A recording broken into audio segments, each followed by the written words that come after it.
am Nat. And I'm Guy. And this is the place for everything Alberta independence. We publish lives every Monday, Wednesday, and Friday. We're on lives every Monday, Wednesday, and Friday. And we try to publish videos 7 days a week about Alberta independence or related topics. Recently, we published a video about Pierre Poilievre and kind of a lot of the pitfalls of what he's pitching to the nationalist crowd.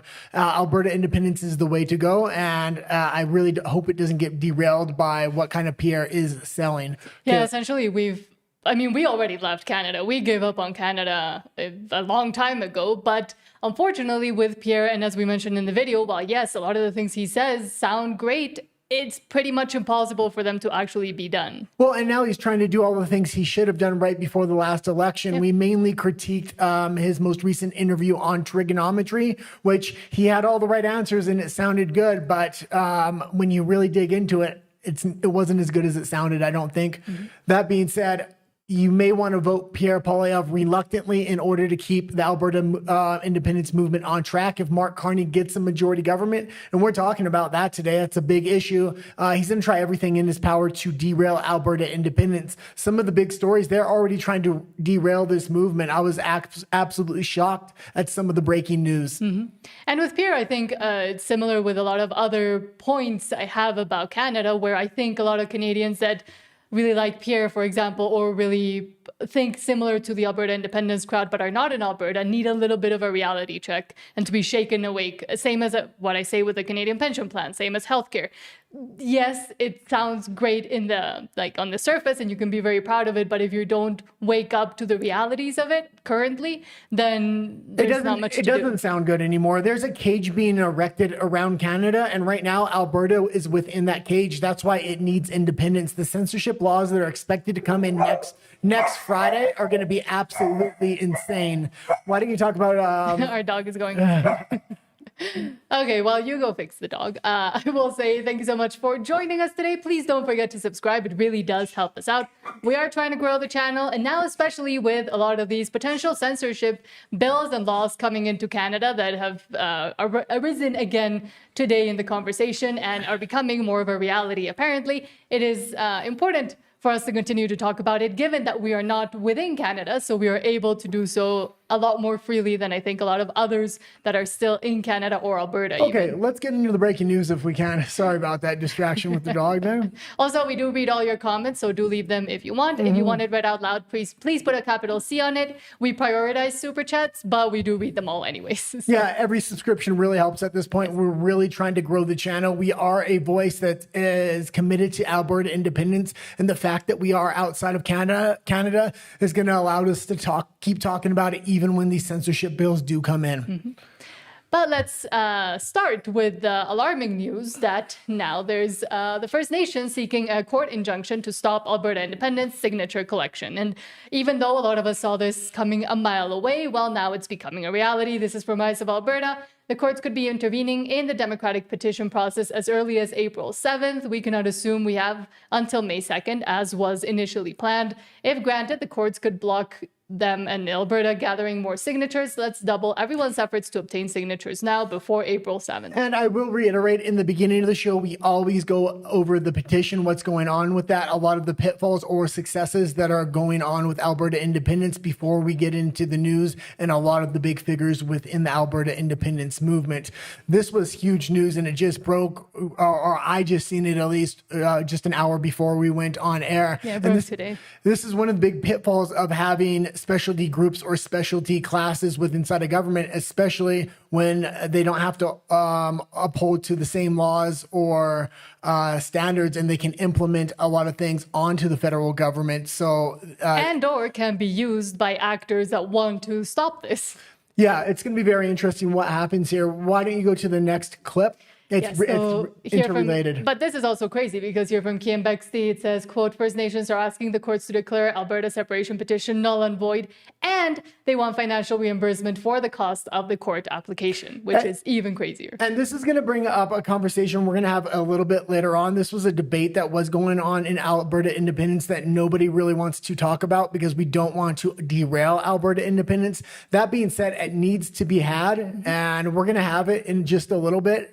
There's some other articles and debates that have come up that bring that topic to the surface, but what's going on in BC with land rights, First Nations, the United Nations, UNDRIP, the Canadian government, and how they're all kind of interlocking hands in order to take private property rights away from Canadian citizens. They're going to start in BC, but they're going to want to bring this thing across the nation. If Alberta doesn't separate now and stand up for itself now, it's going to be in real trouble. The fact that they're trying to weaponize First Nations against Alberta independence, it's absolutely despicable. The problem is First Nations in Alberta is a fairly small group. It's easy for the federal government to kind of get control over small groups, especially because there is a smaller group within First Nations that actually controls the entire First Nations. And I think the way the elites of the First Nations, it's a much different way of thinking compared to the tribal members within there. Mm-hmm. But continuing with the petition and with this recent news, here from Rise of Alberta says, quote, urgent. The leader of the Alberta Independence petition is calling on supporters to sign immediately. A court injunction could halt the signature collection as early as April 7th. So go sign now if you haven't signed. Yeah, and this is also one of the big problems. We have no idea how many signatures the movement has right now. I wish they could release a rough number. We have a lot of people asking in the comments. I do read every comment on our videos and on our lives. And a lot of people are wondering how many signatures there are. It would really help, especially when something like this comes up. Now all we can do is push forward blindly and try to double our efforts. If this actually happens, it's going to be a shame. And if they do put a court injunction to stop any more signatures, is that going to allow them to invalidate the previous signatures? What our concern is that if that injunction actually becomes reality on April 7th, the injunction is going to cut us all off from being able to collect signatures so that we can actually hold a vote on a referendum for independence. So my goal is to make sure that we have all the signatures and more that are required before April 7th, before the court date. So we want to be sure that we have the signatures to make sure that this goes forward. I don't think we should take it for granted that we're going to win this, in spite of the fact that I have assurances from some of our people that we should. But our history, and especially with everything that's going on in Canada right now with government and the judiciary and all the things that are actually happening, I have very little faith that we will actually win that. So as a consequence to that, particularly begging everybody to get to work, get all of your signatures that you can get the ones that you know that we have. Do not procrastinate any longer. Get everybody that you know signed up to our petition so that we can move forward and have a vote on independence in October. Yeah, and this is becoming a big problem because if it was good weather conditions, like summer weather conditions, and we were 1 month in, I think we would have already had the 177,000. The problem is they've had a real problem getting people that want to get signatures and collect signatures validated with a number and a badge. So there's a lot less petitioners, canvassers out there, number one. But number two, the weather has really been working against the petitioners as well. Yeah, so if you haven't signed, take it as a sign that now it is really time to sign as soon as you can if you don't want to see this happen and you don't want to stay confined to the failing that is Canada. It's not just about if you want to sign. With this potentially coming in within the next couple of weeks, trying to stop this petition, they may only have the signatures that they have.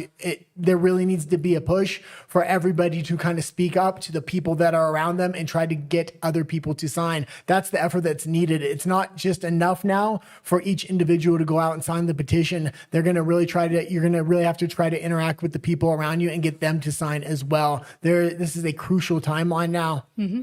And here, as Marty up north says, quote, I have one ask today, speak to one colleague at work, one friend or one family member and get them to sign the petition this weekend. And exactly, we're going into the weekend right now. So it gives a lot more opportunity to put that necessary pressure on those that are still doubting or don't know where to go. Again, go to stayfreealberta.com and you can find locations there. You can ask somebody to go to your house or to an event that you're having maybe this weekend and get as many people to sign as possible. And Marty up north is one of the more famous people that are trying to get people to sign the petition. So we like to give updates from him to kind of get a feel of where petitioners are at or these signatures may be. Mm-hmm. Well, happy Friday, everyone.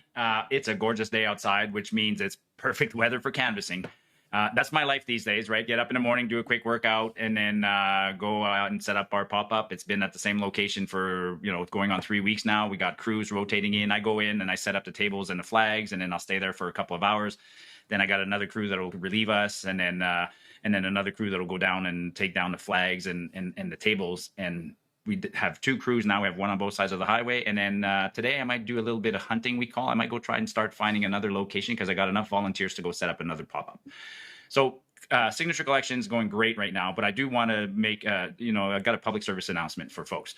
We are hearing people who are a little bit confused. People way back when Alberta Prosperity was in existence, it still exists, but on the website they were collecting signatures for people who wanted to pledge that they were going to sign. Well, there's some confusion. There's some people who think that because they already went on the website in the past that they signed. No, folks, you haven't signed.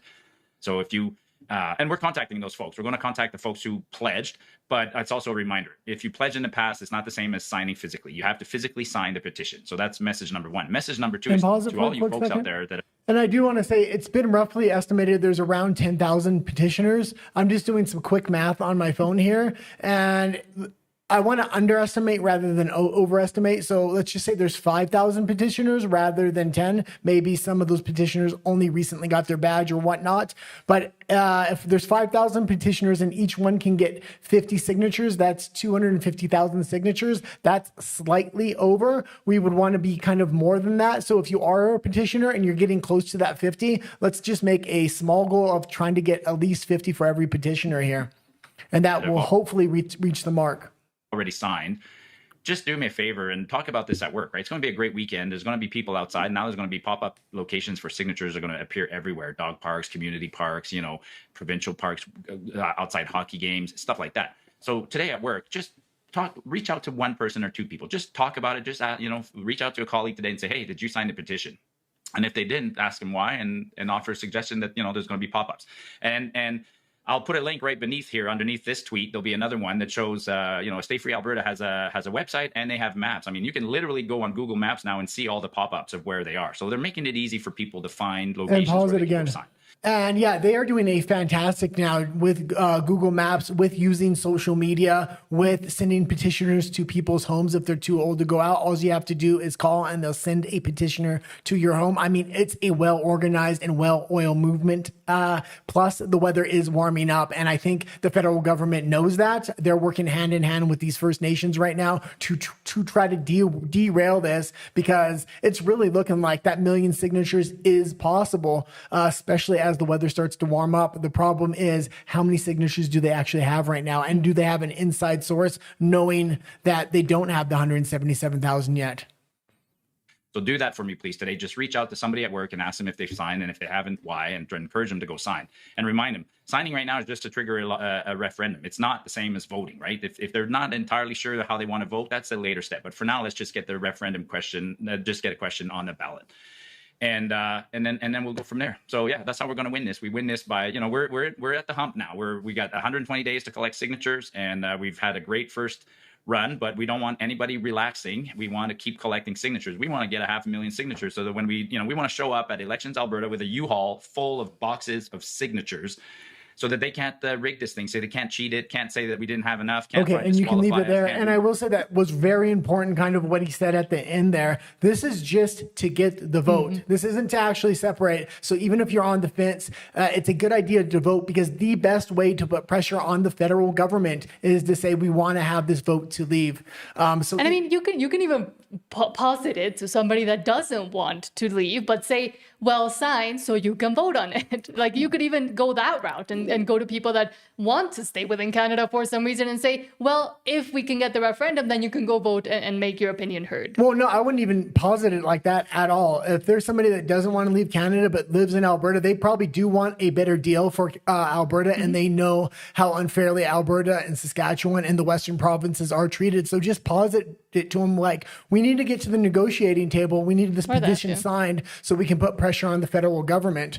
Now, I'm firmly in the camp of it's time to leave. Mm-hmm. There's nothing that's going to want me to keep Alberta within Canada at this point. I think independence is the way to go. Mm-hmm. But if you're positing it to somebody that's kind of on the fence or wants to stay into Canada, they're still going to want to renegotiate with the federal government. There will be no renegotiations without a petition. Mm-hmm. And again, I think it is important to always reiterate that the only way you signed is if you showed 2 pieces of ID, if you showed proof of Alberta residence, and if you did it in person. Well, and again, I did make a mistake take on the last show. We've been kind of featuring a lot of people that are grabbing petitions here in Mexico or in the southern United States. There's a ton of snowbirds in the southern United States.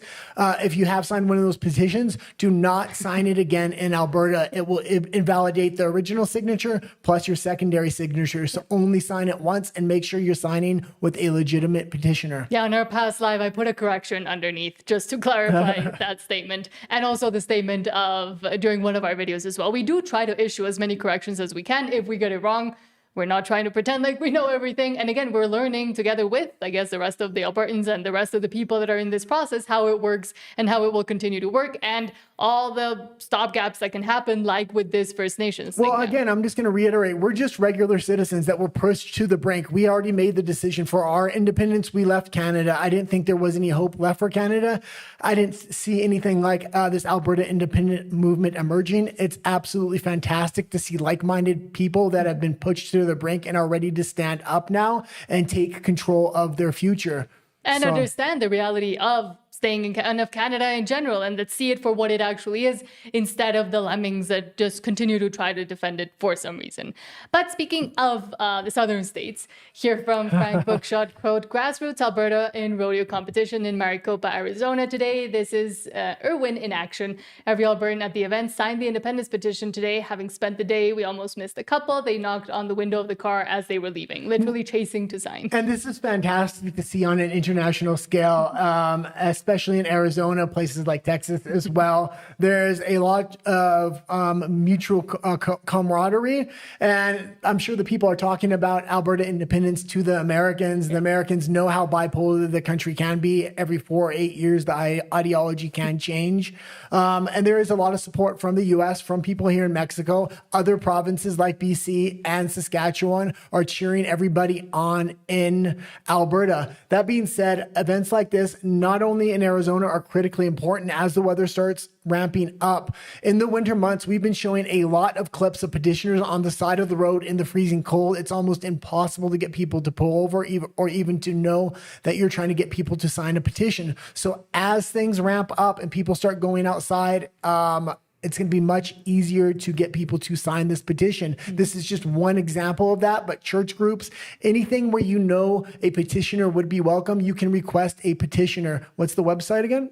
It's stayfreealberta.com. Okay. I think it's linked down in our description. If not, I'll add it as well. Well, let's just play the clip real quick, even though it's nothing special, but I do like to see community events like this.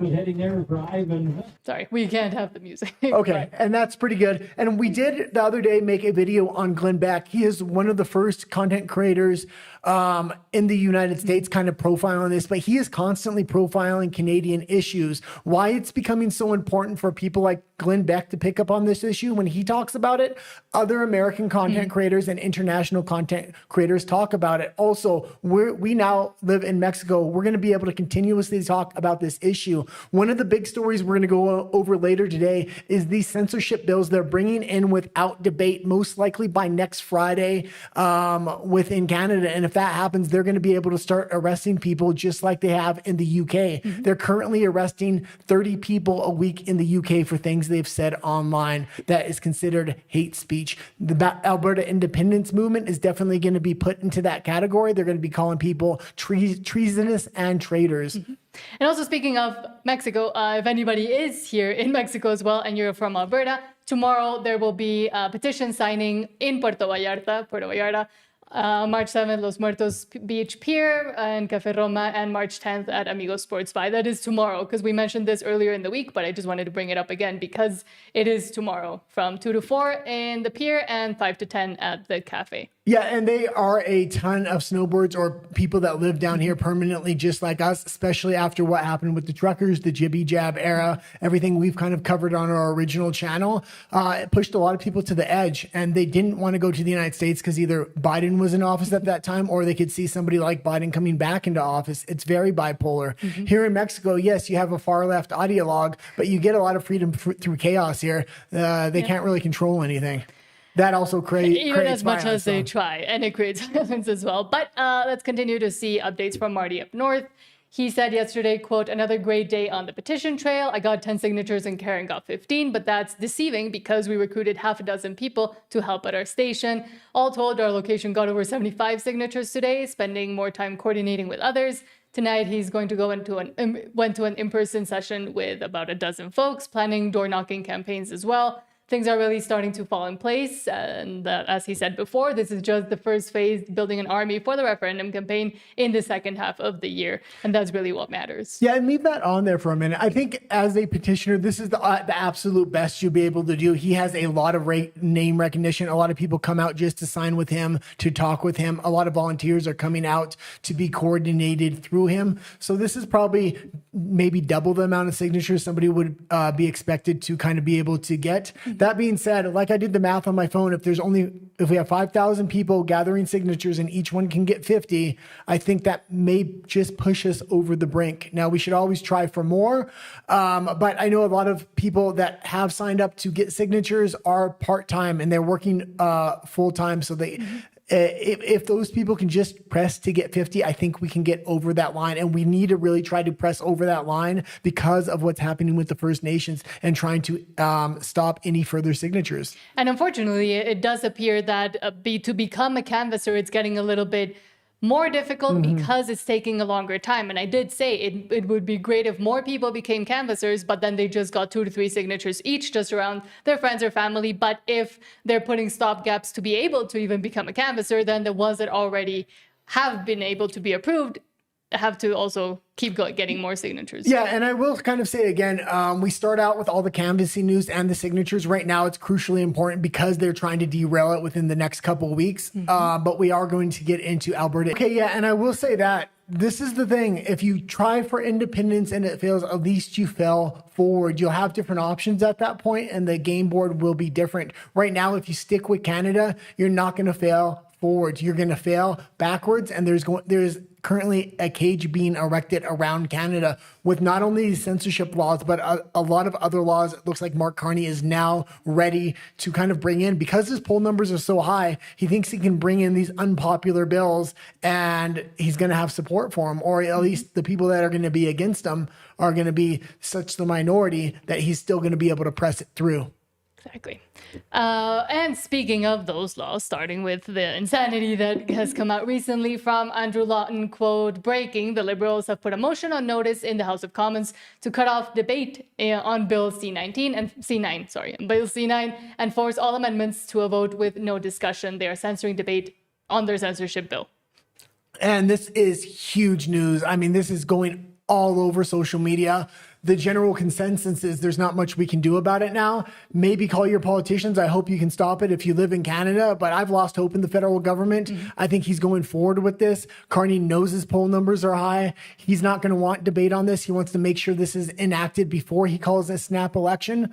And I think that's why he's doing it now. As soon as this passes, I would expect a snap election. He's going to be able to censor what kind of conversations are to be had in Canada.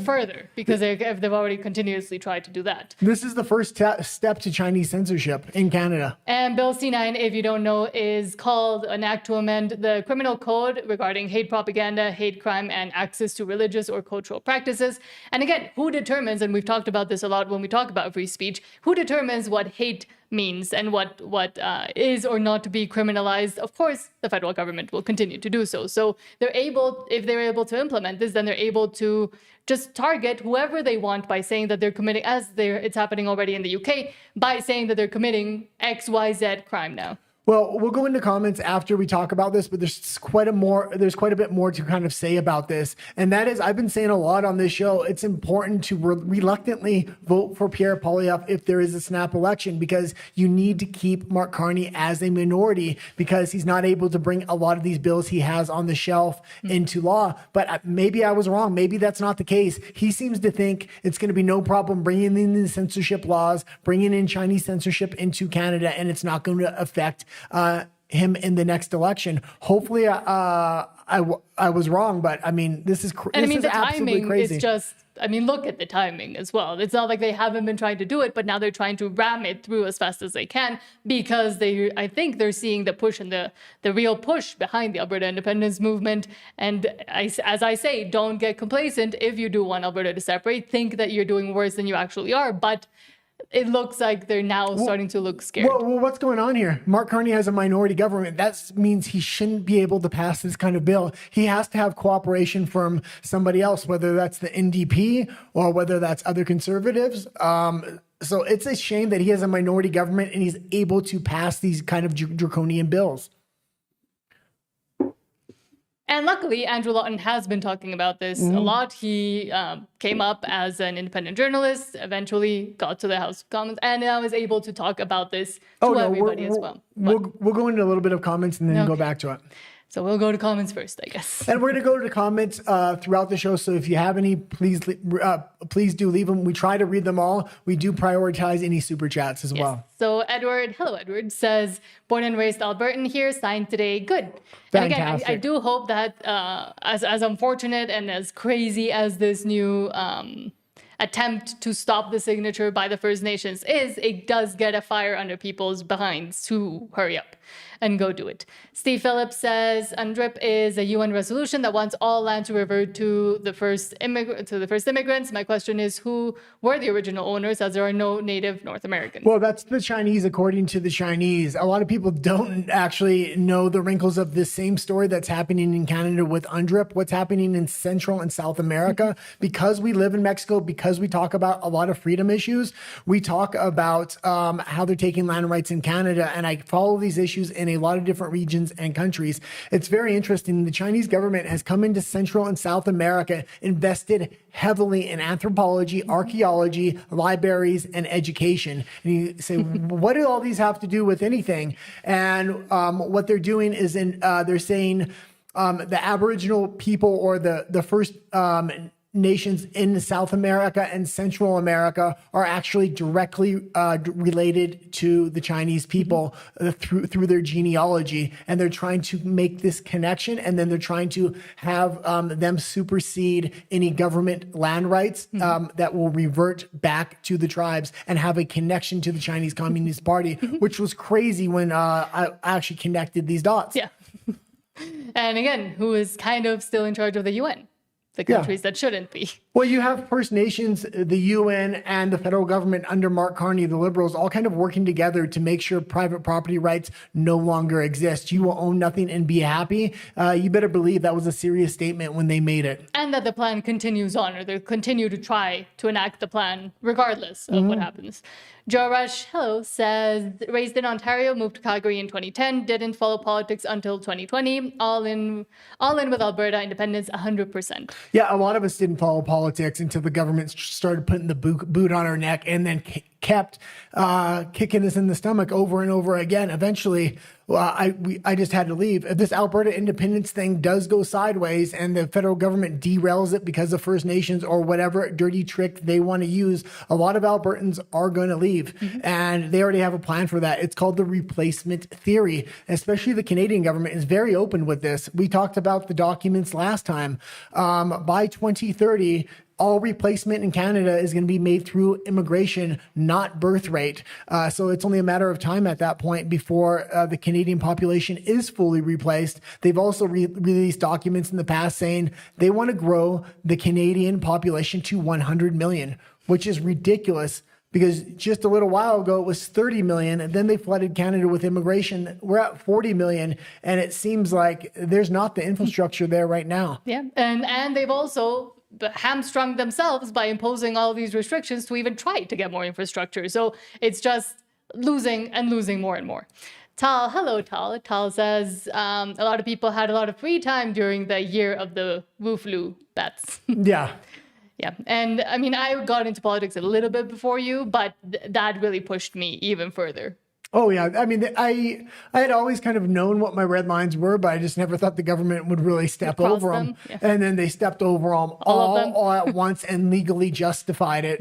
What you thought was a constitution wasn't a constitution. Notwithstanding clauses, I really started to learn what those actually meant in Canada. It means you're basically a serf, and now they're going to try to implement that on a broad scoping scale. And it's funny because I studied political science in Canada and philosophy. And when I learned it, and I learned about the Charter of Rights and Freedoms, because again, I am from Mexico. I did all my high school, up to high school education here. Then I went to university in Canada and British Columbia. And the way that they were framing and the way I was learning about Canadian politics and the way Canadian system works was always framed in a very positive light. But once you step back a little bit and think about it or compare it even to other systems, it's pretty insane. And I think a lot of people have no idea about it. Even within Canada, a lot of people have no idea how the parliamentary system works or how the Charter of Rights and Freedoms works. So. Yeah, well, I mean, I was born in Canada, raised half and half in Canada and the United States. As far as politics go, I knew a little bit more about the United States. It's just, you're just educated in the Constitution more. The Constitution actually holds weight with freedom of speech, firearms rights, and other things more than any other country. But I just assumed Canada was really the same.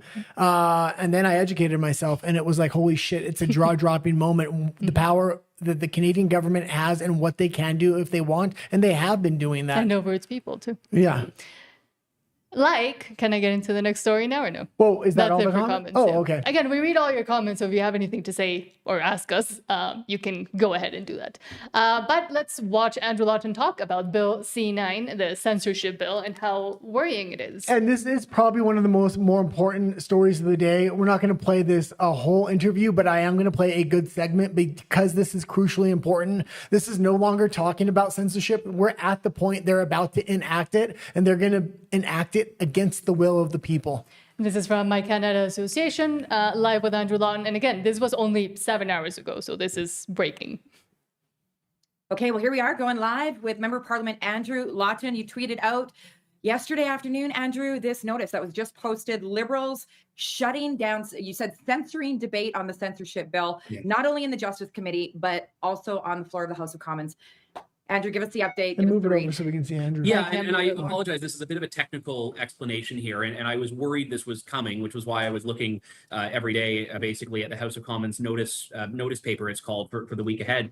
And the House of Commons will hear a motion, it sounds like, from the Liberals, that will, if passed, terminate debate on Bill C-9 in the Justice Committee. It will force all amendments to an immediate vote with no discussion, no debate, and then it will go back to the House of Commons, where debate will be severely restricted to a matter of hours, basically. And if this goes ahead, if this motion is passed, which I am pretty sure it will be, given that the Bloc and the Liberals are in lockstep on this, it will basically mean that C-9 will be forced through the House of Commons and committee by Friday of this week ahead, potentially. So this is incredibly concerning, because not only do we have a very dangerous and harmful bill that the Liberals are pushing through, but we also have the fact that they are infringing on the democratic rights and freedoms of not just members of Parliament, but the people we represent, by being unable to even And I'm sure most people do recognize Andrew Lawton, but he used to work for True North, and he's in a very special position where he's able to shine light on a lot of these issues that are happening to the general public. A lot of politicians just don't know how to communicate to the general public. He has a lot of connections within the social media space. Everybody's kind of talking about this. It is shocking how fastly they're trying to enact this thing without a debate. I've actually been covering this issue a lot because Andrew Lawton's been talking about it and bringing up questions about it, but they don't want to talk about it anymore. Now it's go time for Mark Carney and the federal government, I guess. Freely debate and discuss this as long as we need to. And why that's important is because we told the Liberals that we were going to be reading into the record in committee letters from faith leaders, from people of faith, from Christians, pastors, Muslims, Jews, all across this country into the record, because people have been sharing these very thoughtful and heartfelt letters, people who feel very personally hurt by what Bill C-9 is going to do in making it so that you can now be criminally charged potentially for quoting certain verses of the Bible. And now we won't be allowed to do that. We will not have the latitude. And the religious aspect of this too is worrying. It was a component that was added on not that long ago. We even covered and did a whole video about this on this channel months ago when they decided to add that religious text add on to this insanity that already was insane and already takes away free speech. Well, the religious aspect actually got a lot of media exposure, but because I cover international news so much, the EU, the UK, Australia, laws like this bill have already been passed over there, and they are literally arresting people for things that should be commonplace conversations on social media and debate people just can't have anymore. It's also stopping political parties from talking about certain issues during elections. That's already been utilized in the EU. Politicians have been arrested under similar bills.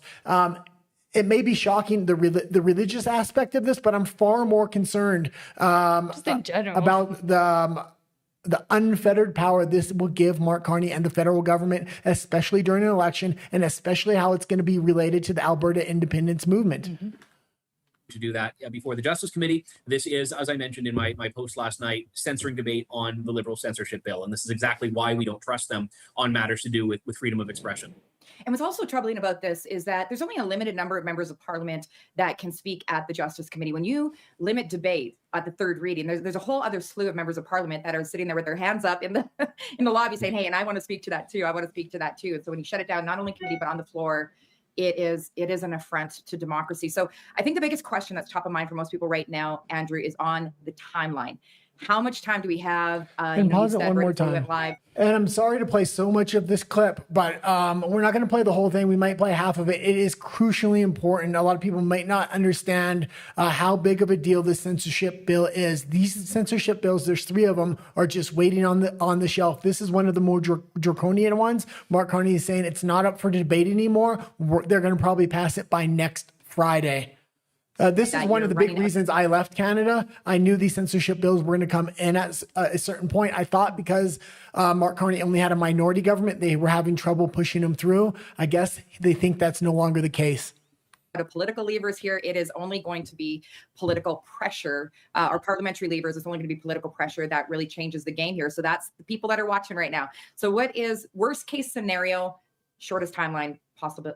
Yeah, so I'm relatively new to the role. I haven't gone through this process before, but from what I understand, this motion will likely be moved in the House on Monday, and if it's passed, it will go to a vote. This motion, then the Justice Committee will probably be recalled on Wednesday, and C9 will pass through Justice Committee in that meeting, because one of the clauses of this motion is that the next meeting of the Justice Committee is not allowed to adjourn until C9 is done. So even if it takes until 4 a.m., we will be there because this bill will compel us to do it, but it will also not allow us to debate. So there are some very concerning clauses and provisions in this, things that we were hoping to work through. None of that will be able to be done. And so if that happens, then it has to be sent right back to the House for what's called report stage, which is basically voting on amendments that may have come out of committee. And this motion will limit report stage to just 1 day, which would be Thursday, most likely. And then third reading, which is the last step before a bill goes to the Senate, it limits that to 1 day as well, which would be Friday. So the worst case scenario timeline, from as I understand it, is going to see C9 potentially rammed through committee without scrutiny and due process on Wednesday, and then forced through the House of Commons on Thursday, and then Friday finally. Okay, thank you for explaining that timeline. Okay, and pause it there. And yeah, this isn't democracy. This is complete authoritarianism at this point. This is reminding me of how the federal government has rigged the electoral system in Canada. Now they're trying to rig the system when it comes to House voting to get draconian bills passed. And he does go into there. We're not going to play the whole interview. I do recommend going to watch the whole interview, but they do talk about how they're arresting 30 people a day now in the UK. And they're also doing very similar measures in the EU for very commonplace speech online. And again, these are the people that fill their mouths with democracy.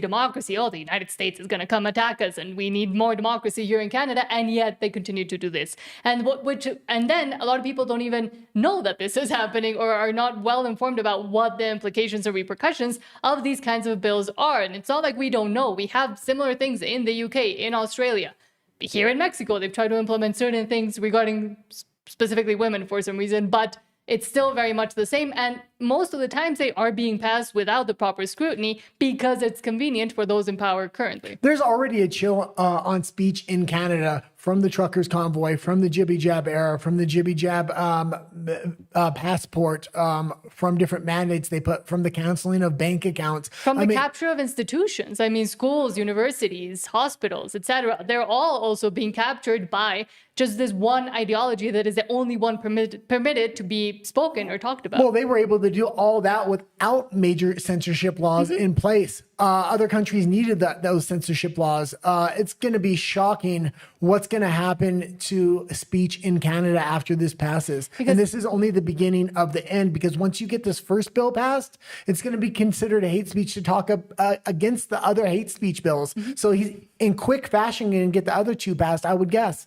And to me, it was insane. And I even did an interview here with some podcasters here in Mexico and explained how insane it was to me that people were self-censoring in Canada because they already knew the things that they could and couldn't say. So the government didn't really need to do much more, but now they're pushing even further, aside from the people themselves being able to, well, not being able to, having to self-censor or understanding already the terms that have been set by the panopticon that is the federal government. Well, it's going to be crazy. You better get your VPN ready if you're living in Canada, because I don't know how much longer Canadian content creators are going to have free speech. It's going to take an international effort here from, I'm going to say, content creators probably in the United States, because it's one of the few countries that has free speech left. The EU has lost it. The UK has lost it. Australia has lost it. The US is your southern neighbor, and issues like this do matter to them. So if you do have a VPN, people will still be talking about these issues. Hopefully content creators in Canada will be able to talk about these, but I'm highly doubting it at this point. And it was definitely a good move for us to go from Vancouver to Mexico.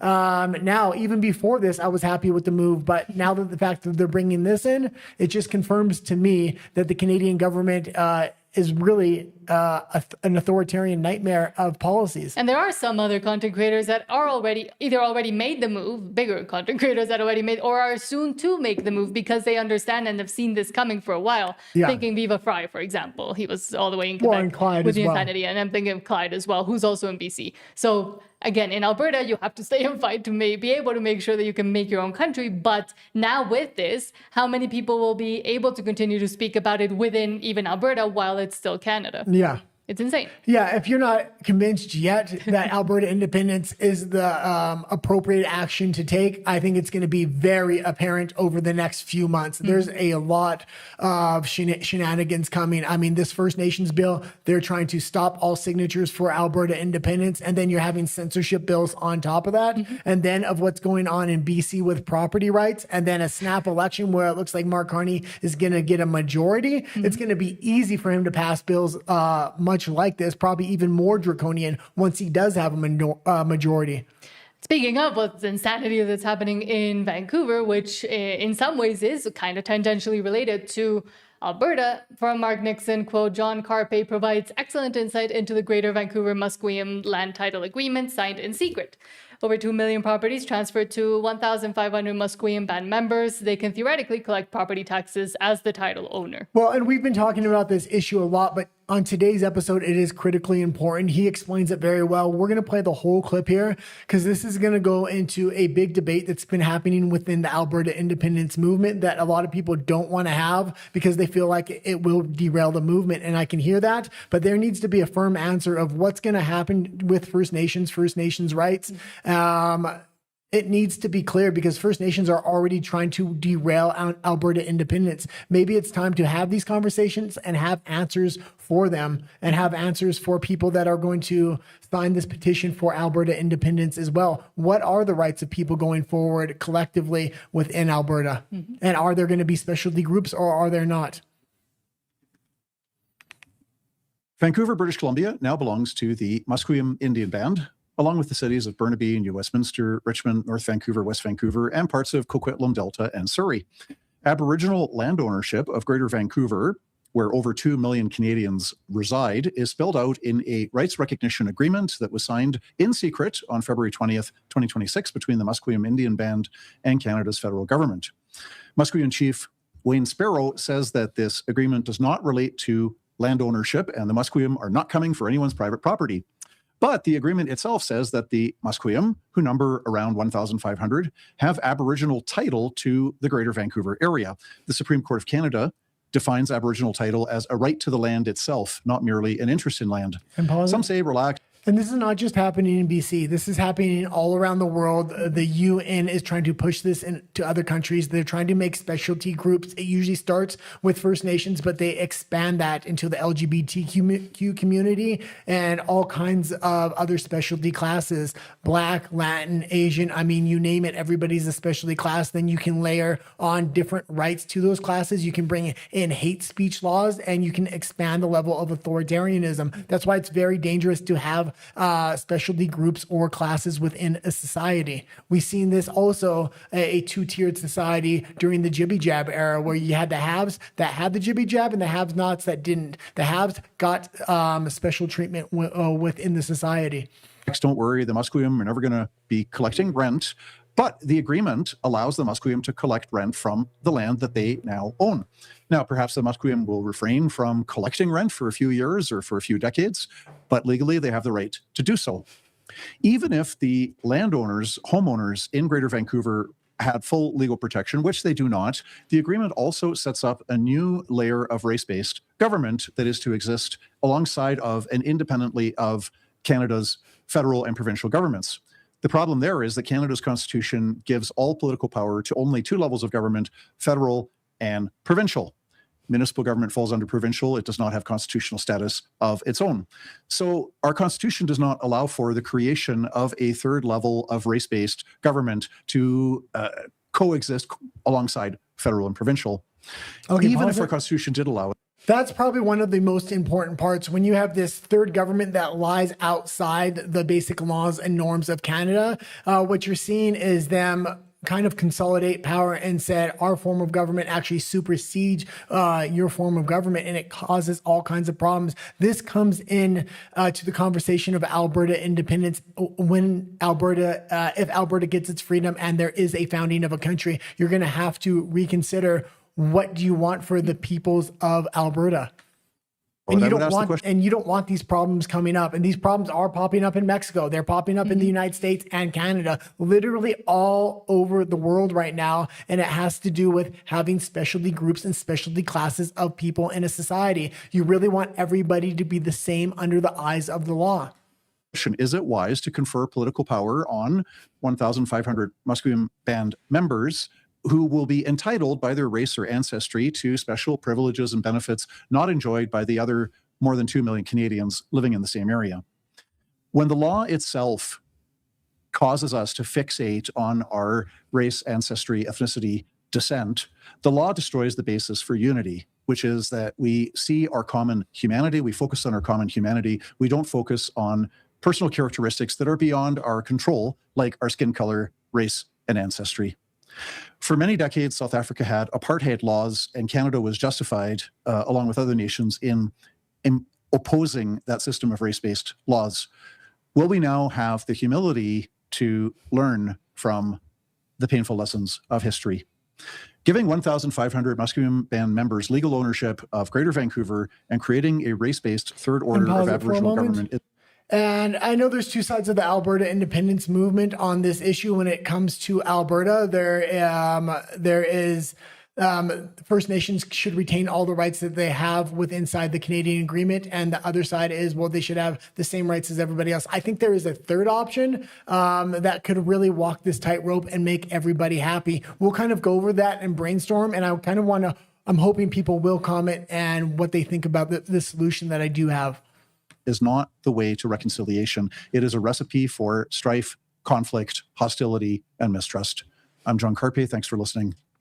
Okay, and also takes away the notion of actual true equality if you're able to once again divide by within a race-based system, within a legal classification as well. And it just once again makes me pretty happy that we did plan to leave British Columbia and Vancouver, because I mean, where we were living would have been affected, but that we never bought property, or that I had already established within myself that it was already impossible to try to even think of having a future or property or a family, etc. within Canada, but especially and specifically within British Columbia and Vancouver. And I do feel a lot for those people that have been affected by these decisions and will continue to be affected by these decisions that bought property recently or a long time ago, and those that even maybe don't know that this is happening and one day will be surprised by this decision that was taken without their knowledge about their own private property. Well, and this new empowerment of this alternative government of First Nations is absolutely being used by the federal government to get rid of private property rights within Canada. And it's easy to use them because you don't have to get everybody in on the conspiracy. You only have to get the elites within the First Nations tribes. We know that's happening because there's whistleblowers within these tribes that are members that are constantly blowing the whistle on the action of the elites. The money comes in and it never trickles down to anybody else. I think there's really two ways of thinking. I think a lot of people within these tribes actually do want independence for Alberta, and I think the elites are being used for the federal government to try to derail this movement. Okay, you can go into. Did you get the what? YouTube clips I asked you to get? That one was it, wasn't it? No. Okay, then no. Oh, okay. It was crucially important. Sorry. For the conversation. Well, you didn't mark them down. Okay. That's why. Oh, that's fine. Let's keep going into the next article, though. Okay. From Alex Zoltan, quote, happening now, BC Conservative leadership candidate Pete Milobar asks Premier Eby if it is routine practice to attend signing agreements while having no idea about what's happening. Well, yeah, and Eby originally said he knew nothing about it, and then he was front row at the signing. He knew exactly what this was. There is a conspiracy going on between the federal government, the British Columbia government, First Nations, and the UN here to get rid of private property rights, sit not only in BC, but to set the precedent within BC and bring it across Canada. Alberta is awake, but you need to take heed of what's going on in BC right now. This is a huge talking point for anybody that's unsure of signing the Alberta independence petition right now. This week, we've discovered that the Premier has a very interesting grasp of versions of events with the Musqueam deal that keep unraveling every day on him. So let's recap. Over the last year and a half, this government has had to walk back Land Act changes that were proposed because the Premier realized how controversial those were. Then we had the Pender Harbour situation at the same time. We've had the Heritage Conservation Act changes have to be repealed. We've had the Cowichan ruling, which has understandably created a lot of concern for the public. We've had the Gixla judgment that has created a lot of issues in the public. And we've had salmon allocation meetings with the federal government and people worried about what's going to happen with the salmon allocations. Under the backdrop of all of that and all the discussion, and the Premier insisting he's bringing forward DRIPA amendments, although no one in this House has actually seen that legislation yet as the clock is ticking. Under the backdrop of all of that, the Premier expects us to believe that he went to witness a signing ceremony with the federal government and the Musqueam with zero briefing, zero knowledge ahead of time, zero understanding of what he was walking into. A simple question to the Premier. Does the Premier routinely make a practice of going to events, committing that block of time, and having absolutely no idea what he is walking into and about to take part in? Mr. Premier. Yeah, and he's already lied about this issue. The federal government's lying. They were trying to sneak this in the dead of night. They're putting it through fisheries acts. They're trying to hide it. When it is outed by the media, they're trying to delete the files. Luckily, people were able to find alternative copies of this files for publication. But even when confronted on it, he sticks with the thing that this is a good thing and we need more of this. Private property rights are going to become a thing of the past within British Columbia. Honourable Speaker, we've canvassed this for a couple of days. I've been as clear as I can be about the information that was provided to me in advance of attending the event. I understand the member's a leadership candidate. He wants his own chance to ask the question as well. But he does raise an important issue. There's clearly a difference between this side of the House and that side of the House in terms of what we understand our legal obligations are in relation to working with First Nations people. So not knowing what you're going to go sign. That's your obligation? Okay. Well, and having David Eby be part of the NDP and not part of the Liberal government gives plausible deniability each way, and they can work on a federal level, they can work at a provincial level, they work at a First Nations level, and then they work at a UN level and international level. Smuggling in laws to BC, which David Eby approves, and then that becomes the norm. The international norm is now the provincial norm, which is now the Canadian norm. It's time for Alberta to recognize what's not only happening in BC, but what could happen in Alberta if you don't get the founding of your nation right once separation happens. Yes, because we do see a lot of arguments for translating at least some of Canadian laws, charter, etc., to a new Republic of Alberta, or to a new country that would be Alberta. And I think it is the perfect opportunity to revise all of that and to actually, this is a one in a lifetime, one in a decade, like centuries opportunity to actually be part of the founding of a nation. This isn't just about independence. It's not just about getting this over the line. This is literally about a founding of a nation. And what's going to happen if you actually go into negotiations with the federal government? The Canadian government has a constitution, which I guess some of the negotiations are going to revolve around, because there's a third party, which is the First Nations.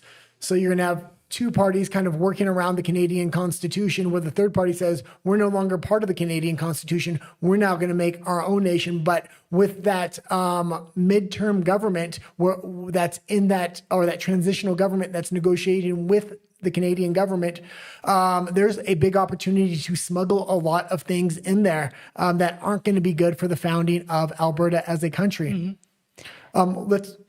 Do you want me to try to find what clips? No. I think we'll be fine. I got the clips, I think, for an edited video we're going to do later today. Okay. And that's why I didn't get them. Okay. But it has to do with the next two clips we have. So there was a debate hosted by Harrison Faulkner yesterday on Alberta independence with Jason Kenney and Bruce Pardy. Okay, yeah, and we've been talking about this a lot, but it ended up being a fantastic debate. We're going to show what not because of Kenny. We're going to show what Jeff Rath's reaction was, but it's a bad reaction. Anybody that kind of watched this was a great debate. Harrison Faulkner, he's a nationalist, but he came out right in the beginning, said he's a nationalist. Juno News is a news network within Canada. I respect it. They're a nationalist news company as well, but they give fair coverage to Alberta independence. And this is going to become important. It's not just everybody that sides with Alberta independence that we should respect, but news agencies that are actually going to show both sides fairly is important. Because mainstream media just will not do that. No, but Jason Kenney is an absolute retard at best. But Bruce Pardy, I was very impressed with. I know Jeff Rath doesn't like him because he had a debate with him previously. That being said, man, it was a masterclass in how to run circles around Jason Kenney in this debate. Bruce Pardy opened up, and he didn't focus on the economy. He focused on all the cultural issues, all the overstepping of boundaries, everything the Canadian government has done wrong, and why Albertans see themselves as Albertans and no longer Canadians. And then he focused a little bit on economics, but Jason Kenney was prepared for an economics debate, and he tried to go right into that, and it just did not connect whatsoever. I mean, Bruce Pardy really connected with me, I think with a lot of the audience. If you're ever going to have an Alberta independence debate, watch this, because Bruce Pardy had fantastic talking points. And a lot of discourse online was pointing out that these were two people in Ontario and in Ottawa, and that they weren't related to the Alberta independence movement. But if you can have someone like Bruce Pardy give the actual do the actual debate in the way that he has been able to do, I think that it's, regardless if he's there to be able to push forward Alberta independence, then why not bring him in? Nationalists have an extremely weak stance when it comes to Alberta independence debates, and that's why they don't want to have them. And that's why it's going to take nationalist news organizations like Juno News, who is nationalist, but at least fair. And then they have access to people that will actually have these debates that are high profile, like Jason Kenney. We need to get these people on the record in debates. What are their stances? What are their positions? Why do you think Alberta should stay part of Canada? So then you can absolutely dismantle that argument. Kenney had nothing but, well, we need to stay loyal to Canada. It's part of our heritage. No, that's absolutely ridiculous. Canada turned its back on Alberta long before Alberta turned its back on Canada. Alberta actually has the culture that Canada used to have that now Canada has abandoned. Mm-hmm. And this is a trailer for the debate. It has already happened, so I will also link it down below. I do highly recommend it. I was surprised how good this debate actually was. Alberta independence is no longer just a fringe idea. If there is a successful citizen-led referendum petition that is able to gather the requisite number of signatures, our government will respect the democratic process and include that question on the 2026 provincial referendum ballot as well. I just want to remind Bruce, if he thinks that a separate Alberta is going to be some kind of a libertarian utopia, he should think twice. Ottawa announces the National Energy Program with a stiff package of taxes on the multinational oil companies. Alberta screams foul and threatens to turn off the taps. My colleagues in the government and I have come reluctantly to believe that the price of oil in Canada must go up. That Mr. Trudeau doesn't give a tinker's damn for Western Canada. If I didn't know better, just listening to what he's saying, I would have thought that Jason was an Eastern Laurentian.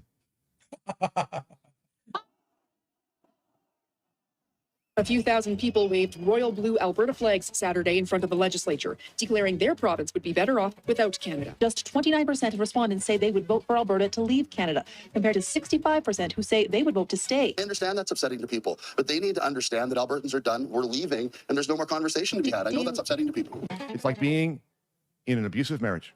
We have irreconcilable differences. We do not love Canada anymore. We want a divorce. It's time to bring this country together. So let me hear you. Alberta matters. Talking of separation is really insanity. Rumors that they may have a referendum on whether they want to stay in Canada or not. Sounds like you may know something up there. People are saying, people are talking. People are talking. But to go to a foreign country and to ask for assistance in breaking up Canada, there's an old-fashioned word for that. And that word is treason. We should lead Canada, not leave Canada. We should... David Eby just sold off most of Vancouver. Hold on. We're going to get into that. And that's the thing.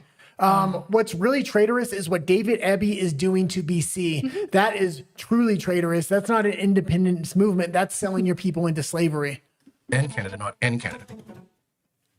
And again, this is a fantastic debate. I watch a lot of debates. Rarely do you get a debate with this high stakes. This is not only the future of Canada, this has a lot to do with the future of the world, the paradigm between the government and its citizens. I know a lot of people don't like Professor Party. I thought he did a fantastic job. I was impressed. I had known who he was before, not in depth. I started researching who he was, and I know a lot of people in the Alberta Independents disagree with him because Jeff Rath disagrees with him. That being said, he represented Alberta fantastically. I did watch the Fringe today. He disagreed with that. I'm not sure if he actually watched the full debate. I do recommend watching this full debate. If you haven't, it was fantastic. I thought he ran circles around Jason Kenney and represented Alberta fantastically. And before we continue, I will say to those in Alberta that think that anybody outside of Alberta shouldn't be speaking about this, be they in Canada or elsewhere in the United States or here in Mexico, I will say right now, you're not in a position to decline that kind of help if there's people trying to just push and help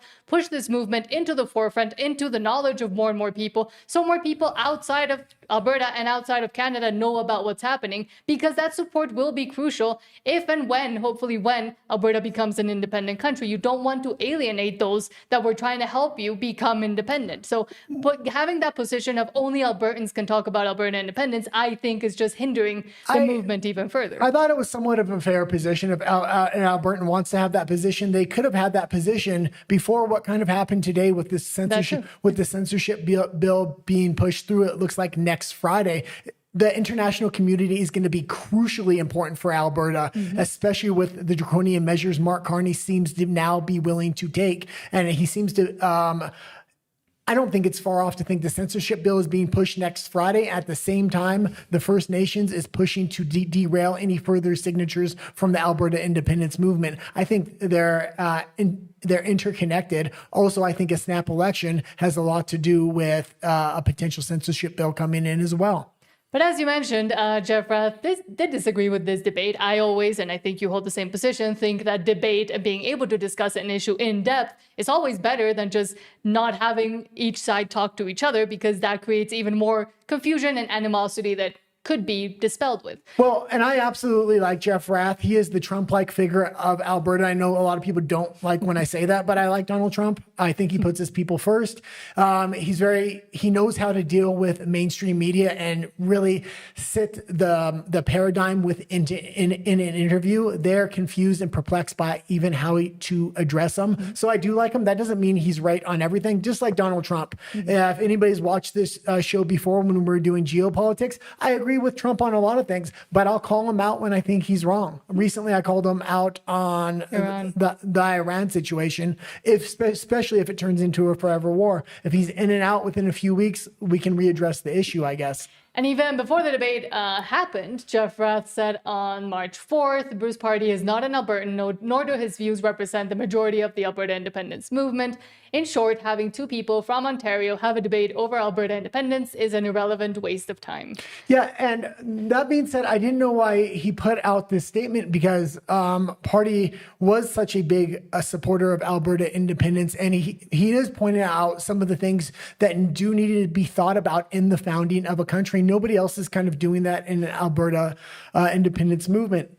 That being said, I told you about that, and I said, why is Jeff putting out this statement? I don't understand. Then you start looking into the comments. He had debated Party previously. I think it was 8 months ago. We're going to kind of make a video on that, but the issue came up then, and it wasn't that prevalent at the time. And it was about specialty groups and specialty classes within Alberta if it does get its independence. Jeff Rath had the position that there should be continuous payments made to First Nations, and they should have specialty rights, and there should be a specialty group within Alberta. And his position is everybody in Alberta agrees with that. I don't think that's the case. I think there are some people that agree with that. Party's position was everybody should be equal under the eyes of the law. And Jeff Rath... upon the building of the Alberta nation. Jeff Rath said, well, if you take all these rights away from First Nations... they won't want to vote for Alberta independence. Yeah, and I can understand that. But I also do think there is a third path here. I think you don't have to be so polarized. So the way I kind of see it now is First Nations have maximum rights. They have a lot of rights within Canada, British Columbia, and Alberta. A regular Albertan citizens has a lot of rights as well, but it's here. There's a big gap. Rather than taking all of First Nations rights away, because you're going to be founding a nation, why don't you give Albertans the same rights that First Nations have, and then there doesn't have to be a specialty group or class. That would mean fishing and hunting rights. That would mean taxation. Taxation is one of the big things for First Nations. They have no taxes they have to pay. When you have an economy like Alberta, Donald Trump is currently trying to do this in the States with the tariff, is no taxes on citizens. That should be the goal. There should be no payouts of natural resources to the federal government or to First Nations tribes. There should be a mandate with those natural resources to kind of get rid of all taxation on citizens, especially property taxations. It's ridiculous how the Canadian government taxes property within Canada. Should we read some comments? Because we do have some about the debate. So since we're moving on from it. There was one more thing I kind of wanted to say there. I couldn't remember. Okay. It is a conversation we need to have. And when Jeff Rath was having that debate with Party, I do understand his point, especially at the time, because it was 8 months ago, that we don't want to derail the Alberta independence movement. We just got to focus on that. But when you go into negotiations with the federal government, that's when a lot of these things are going to be smuggled in. That being said, the debate is extremely important to actually be having now. We need to be honest with the First Nations, with the founding of Alberta, and what do we want going forward. And with the rest of Albertans about what is going to happen and if they're going to take some of the ideas that may have been not so good from Canada and implement them in Alberta too. That conversation has to be had. Because of what's happening in BC right now. And because that's going to be brought around the rest of Canada, and it's all being done through First Nations. Also because it's the First Nations that's now trying to stop the petition, not necessarily the tribal members of the First Nations, mainly the elites are being used by the federal government to say no more signatures with Alberta independence. This can't go forward any further. Because I know that they've been able to pass and do a lot of other things using the First Nations, even without their full consent or without their full agreement, but they've been using them to continue with crazy positions like the land grab in Vancouver and British Columbia, but also with certain payments, certain things that happened around the whole mass grave hoax. Well, and I will say the first part of my plan was to kind of bring Alberta citizens up to the level of First Nations so everybody kind of had equal rights. Now you're going to come to the point of there's going to be a few group rights that the First Nations have that Albertans don't have right now. So the solution I would say to come to is for First Nations tribes to have an independence vote as well. Do they want to keep the agreement they have with the Canadian government once Alberta leaves and just have that agreement with Alberta? or Alberta can offer him something. And you don't want to offer them never-ending billion-dollar payments. What I suggested is, because all the land has already been ceded, they only have very little land, is to offer them 10 times the amount of land. So they'll increase their reserve space by 10 times. But in exchange, what will happen, it will no longer be owned by the group, or they won't be a specialty group. Each individual tribal member will now own a very large parcel of land once everything is kind of divided up.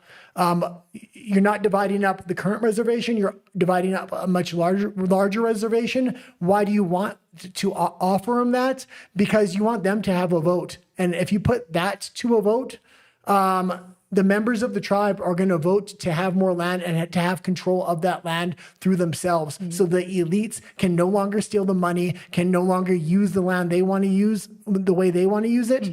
Individuals within the tribe, this would empower, because I think there's a lot of shenanigans going on there too. Sorry, it was a little bit of convoluted of a thing.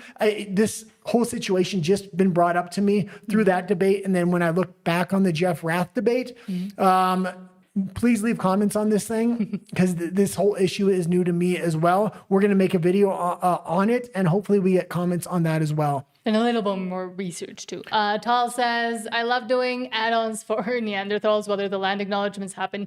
It drives the lefties crazy. I did love, and we did show, there was one guy in Toronto that did a taxpayer acknowledgement in front of a committee. I don't even remember what kind of board he was on, he was speaking to, but he did a taxpayer acknowledgement saying, all of these seats you have here, the lights, everything, it's all thanks to the taxpayer. So we have to acknowledge the taxpayer that because you're here sitting now. Well, we're doing a video on these land grabs and what's going on with First Nations in BC, and I actually pulled that clip for that. It's one of the best clips. But what happened with land acknowledgements over the last 20 years, especially within BC, but a lot of Canada, it really set up to this point where the federal government's now ceding the land. Yeah, it seemed very innocuous at the time for a lot of people, but this is where it leads.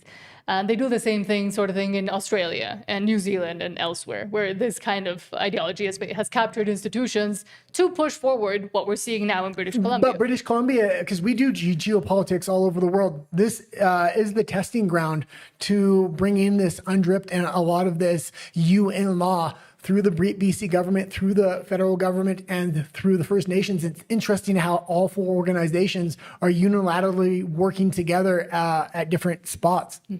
Jarabash says they would have to write the Canadian Charter of Rights. They would have to rewrite the Canadian Charter of Rights Section 2. When we were talking about, I believe, Bill C9. That was from a while ago.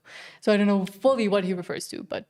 Yeah, and if you're, when it comes to the founding of Alberta as a nation, once it actually separates from Canada or goes into that negotiation, it can literally start from scratch. And I hope it doesn't emulate a lot of the bad behaviors that the federal government has within its own constitution. Look what works and what doesn't work, not just from Canada, but from around the world. Because you have that opportunity. Again, how often can you found a nation? Not that often. Republic of Alberta says Alberta is connecting the Keystone XL and exclusively moving LNG and bitumen through the U.S. to tidewater. BC will get nothing. They're all insane. Yeah, and it's fantastic. You have an administration in the United States right now that is willing to work with Alberta, and they have such a good relationship. I don't know why Canadians aren't paying attention to this. Alberta can negotiate with Trump, no problem. Why can't Mark Carney? There's an ideological impasse that's going on there. And Republic of Alberta also says we're closing the valve on TMX as well. BC has treated Alberta like CRAP, and we are done. Yeah. And also says BC has cost us $600 billion in investment because of their insanity. Well, I think Alberta, for everything they gave me, I worked on a lot of those pipelines going through BC. Yeah. It helped pay us to leave the country eventually. Yeah. Joe Rush says, I'm not a politician, but would like to think an independent Alberta would be more beneficial to the Indigenous people. Less equalization payments means more money that could go to them. Or they could just rewrite, again, they could reimagine their position within Alberta and within the new country that is Alberta. Yeah, I would like to see Albertans. I wouldn't want to take Indigenous rights away from Indigenous people. I want to give Albertans the same rights Indigenous people have for hunting, for fishing, for no taxation. I mean, really rethink a lot of this. as far as remittance payments goes, I don't know. I see the elites in the tribe very often taking everything that comes in from the federal government and it doesn't get dispersed down, at least when I talk to people in First Nations that I know. And there's a lot of whistleblowers within these tribes that are saying the same thing that I am. If you give them a huge lump sum payment in land at the beginning of the founding of the nation and allow the tribe to decide, do they want to keep the old deal with Canada and the small amount of land they have, or do they want to grow that amount of land by 10 times and then have that land given to each individual member of the tribe where they can decide the future of that land? Republic of Alberta says, we've run out of patience, 50 years of lost opportunity. Exactly. And just keep making those points because, and it's insane. It's not like, it's one thing that the lost opportunity is enough on its own for independence. But what Mark Carney is erecting right now with this prison around Canada, and he's about to drive it off a cliff. I mean, it's impossible not to see it coming at this point. If Alberta votes not to separate, if they're actually allowed to have the vote and the citizens choose not to, I have no sympathy for it. You're the one province in Canada that is going to have the opportunity to save yourself, save your children, and to save your grandchildren through this independence vote. Escaped from Canada says, that was a horrible debate. The guy didn't have a clue on how to defend Alberta independence. Kenny is a much better speaker. I didn't think so at all. And I think Kenny thought it was going to be all about economics. And he focused on economics and the gratitude that they should have towards Canada because of its heritage. I think bringing up all the times the Canadian government has overstepped its boundaries for the past 50 years and where it's headed, and that we're just at an ideological impasse. Focusing on the ideological differences, not the economic differences, was very smart. Because the economic differences, in the end, make a lot of sense to Albertans themselves, who would benefit a lot more from separating. But the ideological and cultural differences are and can resonate with everywhere. Well, everyone across the world, everyone across Canada that sees these same things being implemented and enacted within their own countries, provinces, etc. Well, and focusing on how the political system is actually arranged in Canada now, it's completely unjust to the Western government. He also focused on that. Those are critically important. And the reason you want to focus on that with nationalists in the debate and not an economic debate. An economic debate is good for Albertans to convince them to leave. But on a national scale, what Mark Carney's going to try to do is swoop in with a pipeline, an LNG line, and a bunch of other natural resource contracts and said, we've already conceded all of your economic demands. Well, you're just acting like spoiled brats. Why? What more do you want? What more do you want? That's going to be a strategy. But if in these debates we can focus on the cultural differences, how Alberta's been treated like a doormat for the last 100 years. How Mark Carney is driving Canada in the exact opposite direction Alberta wants to drive, and how the political system is just completely rigged against Western Canada. Those are talking points the federal government can't address. And can't dispute either, because then they'd have to admit that they're doing it in the first place. Republic of Alberta says, and we built the Kitimat or Kitimat? Kitimat. Okay, Kitimat terminal. Sorry, but you can't fix stupid. You'll have an empty TMX terminal and an empty LNG terminal. Enjoy British Columbia. You're all crazy. That's why we left. They're people, they are insane. And the ones in power in British Columbia are even crazier. Well, and they're actually, they're going to call Albertans traitors for wanting to have an independence movement when they're literally ceding all of their land from their own citizens. How do their citizens feel? They feel like the government itself is a traitor, and the government's saying, oh, we're the one that's going to protect you. Like, you're the one I need protection from. That's the federal government. I do not, Canadians need protection from the federal government. Republic of Alberta says your royalties are gone from British Columbia. They said they won't let Alberta build projects, but gave Vancouver away. BC is insane. Again, we left. We left about 2 years ago now. Almost 2 years ago. Republic of Alberta says it's because too many people are insulting us. Yeah, the entire nation of Canada is insulting you, especially the East Coast and the Laurentian elites, because you're challenging their political monopoly they have on Canada. And that's why even we made that video on Polyoff. Even if he wins an election, it's a minority, and there's not enough power in a minority government to actually implement the change needed to somewhat save Canada. I mean, at its very core, There's too many mistakes made, and that's why founding a nation like Alberta is so important. You can rewrite a lot of those wrongs. But it will also take a very long time to take back everything that the Liberals have done over the past 10, 15 years and the things that they've been able to enact. A lot of people have this hope in Pierre Poilievre or the federal Conservatives thinking, well, if we just vote for them, then we'll start to see changes. But those changes, at least in my opinion, will take from 10 to 20 years. That's a generation. So you won't see those, unfortunately, you won't see those changes until 10 to 20 years from now. Are people that patient? I don't know. No, and we made the video on Pierre Poilievre, and one of the clips we used from the trigonometry interview was him talking. They asked him directly about Alberta independence, and thank you for trigonometry for actually doing that.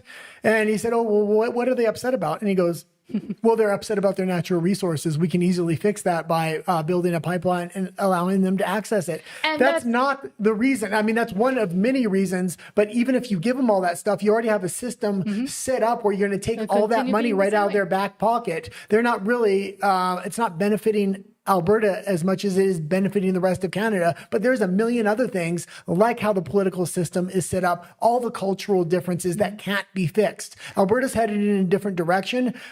Pierre Poilievre didn't want to address the real issues. He wants to address the one issue he thinks he can fix and sell that as the unification of Canada. And that's why it's so important to have people like Bruce Party be able to speak on all the other issues as well, because the economic debate is very cut and dry and very clear how Alberta has been taken advantage of. But everything else that also goes into it that many people don't want to touch because it becomes too real, and especially in a federal level like Pierre Poilievre, they can't say that because they know it's right, but they know they can't do anything about it. Well, at the time, because that debate between Party and Jeff Rath went down about 8 months ago, it was easy for Jeff Rath to kind of shut him down and be like, don't derail the Alberta independence movement. And I can completely agree with that. The difference today is what's going on in frickin' BC is absolutely insane. And you don't want that to eventually happen in Alberta. That's number one. But number two, what's happening with the First Nations tribe literally trying to stop Alberta independence within the next 2 weeks. And Escape from Canada says, First Nations have a North American agreement, not specific to only Canada. They are free to live and travel and hunt in the USA. Yeah. I have a First Nations card as well. I might not look like it, but yeah. And it allowed me to protest during the truckers convoy or during that time, because in British Columbia, they outlawed all protests from all other groups except the one specialty class, which was First Nations. I had my First Nations card, so I can go out there. If police want to ID me, they couldn't do anything about it. And they hated it because the reason they implemented that law was to shut down protesters that were on the side of the truckers. Yep. And Joe Rush says, I was referring to all the so-called safe sites. Oh, okay. Well, with the whole, they'd have to rewrite the whole Section 2 of the Charter. Oh, okay. Thank you. Escape from Canada says, no tribal member owns their own land. It's all reserve land. But that's why it could be an idea to change the paradigm and do that instead of having two different classes of citizens. And that's the thing I'm saying. Number one, we don't want to take individual rights from Native members or First Nations members. We want to just increase Albertans' rights so they have the equal rights to First Nations. The one hard thing to get around is the group land rights. So rather than have group land, give them extra land and give them extra land if they're willing to divide that extra land amongst each individual tribal member. That way it benefits each individual tribal member. And if it's taken to a vote in a tribal context, you have more tribal members than you do elites in the tribe, and the tribal members will probably vote for individual financial freedom. And two more. Tal says, more specifically, the Crown, and also says, hold on.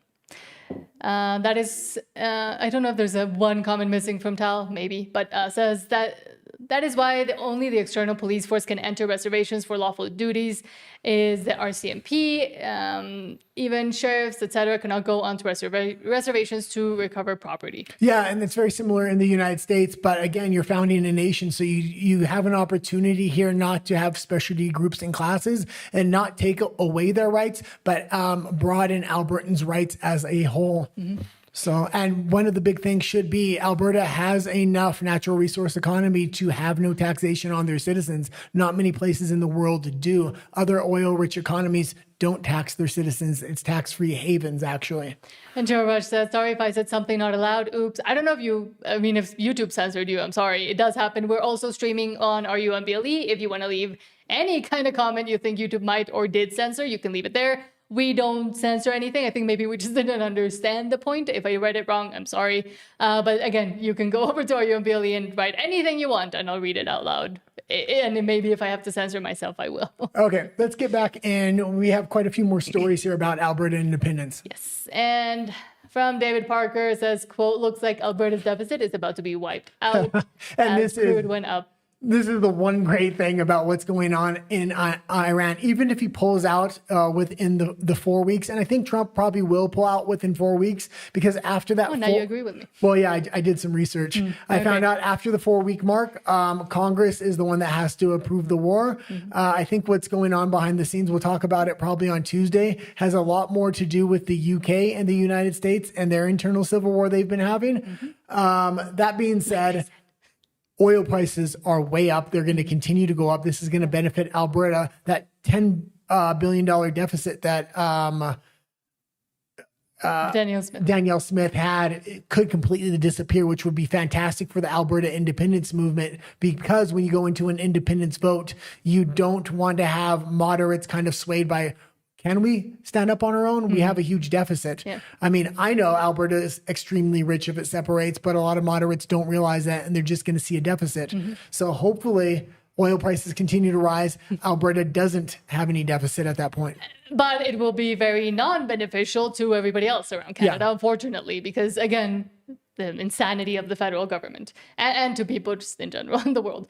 Okay. But Jamil Giovanni, he's been going across Canada also on a tour. He says, quote, young people across Canada are telling us why they're worried about their future, if it wasn't obvious enough. But people in Ottawa keep skating by without a real plan to respond to the challenges facing young Canadians because it doesn't benefit them. They're scared of the Alberta independence movement, the Conservative Party right now. That's why he was in Saskatchewan. That's why he's now in BC. He knows those are the next two provinces where if Alberta succeeds, they're going to try to follow in their footsteps. And the framework has been laid out by Jeff Rath and especially Keith Wilson. I'm increasingly frustrated at the moment with how difficult it seems for our country to hold our government accountable. The overwhelming feedback we receive from young people is a sense of anxiety about the job market that they are entering. People in Ottawa are able to kind of skate by without having to offer a plan or response to the issues faced by young demographics in our country. Bigger question, what I see restoring the North is, and that's seeing my generation be able to go home and unlock the door to their own house, to be able to put in a hard day's work and actually be able to go home and put their legs up on a recliner, be able to say, you know, I actually paid for this, I actually did this, I worked for this, and that's what this nation is truly about. So that is what I see restoring the North is. Restoring the North?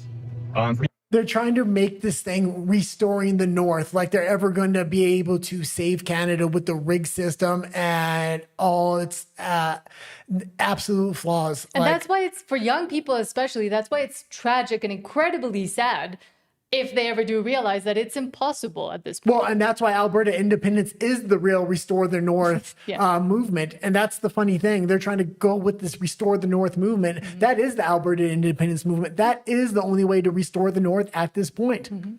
If you're a realist and being honest with yourself, and other people in other provinces know that as well. I see a lot of channels that won't support Alberta independence because they've supported Poilievre and the nationalist movement for so long. They have so much hope in Pierre Poilievre, like he can save Canada.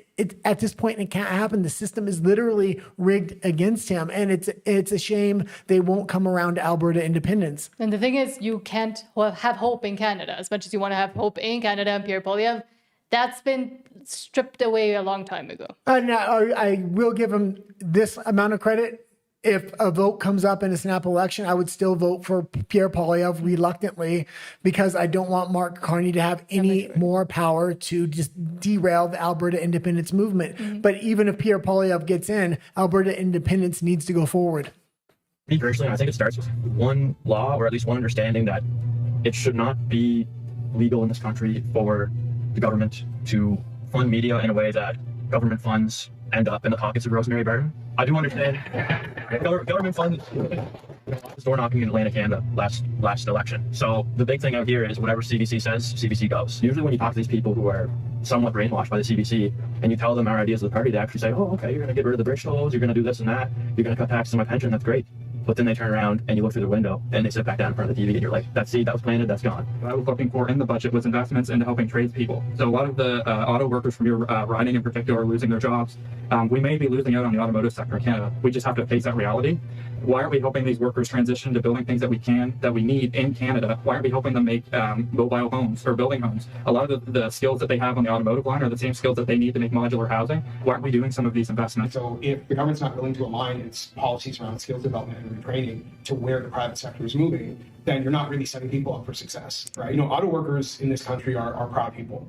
And I don't think they want to give up on the auto industry in this country. And I don't think they should. Much of the union is part of the identity of a lot of workers. And for good reason. I understand why they feel like it's also about saving that institution, right? Because for a lot of them, their father, their grandfather, their grandmother was part of that, right? There's a cultural side of it too. That if we are just seeing our institutions die off, what does that mean for who we are as people anymore? If there are ways that the auto industry thinks they can create more jobs in Canada, we really ought to have no reason to stand in the way. You can and leave right it there. now, And that being said, I don't agree with we have to save the auto industry in Canada.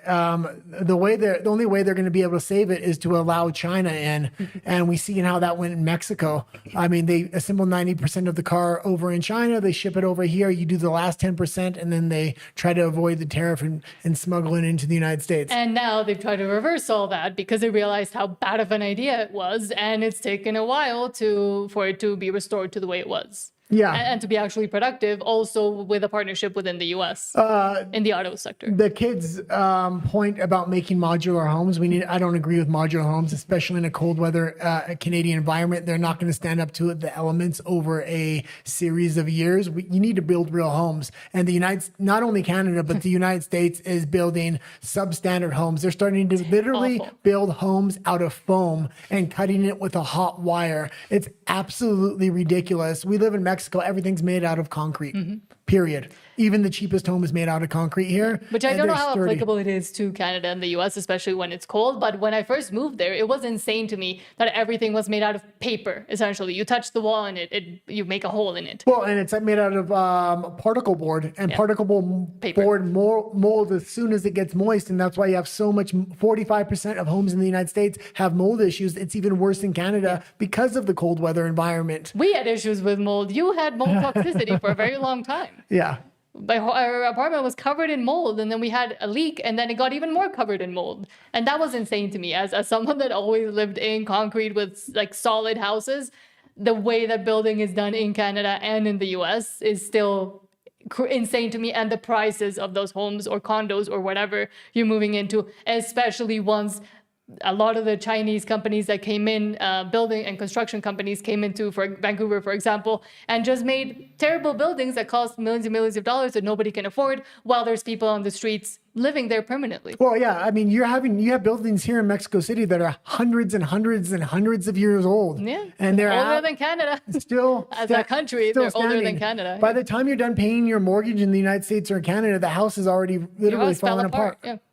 Okay, let's go into the next story. Insanity. And that's what frustrates me a lot about when I was in Vancouver and talking or looking at comments from proud Canadians or proud Americans as well. They're very proud of things that they really shouldn't be, but it's become the standard, so they become accustomed to it. I'm thinking healthcare. I'm thinking the Canadian pension plan. I'm thinking housing. I'm thinking all of food as well.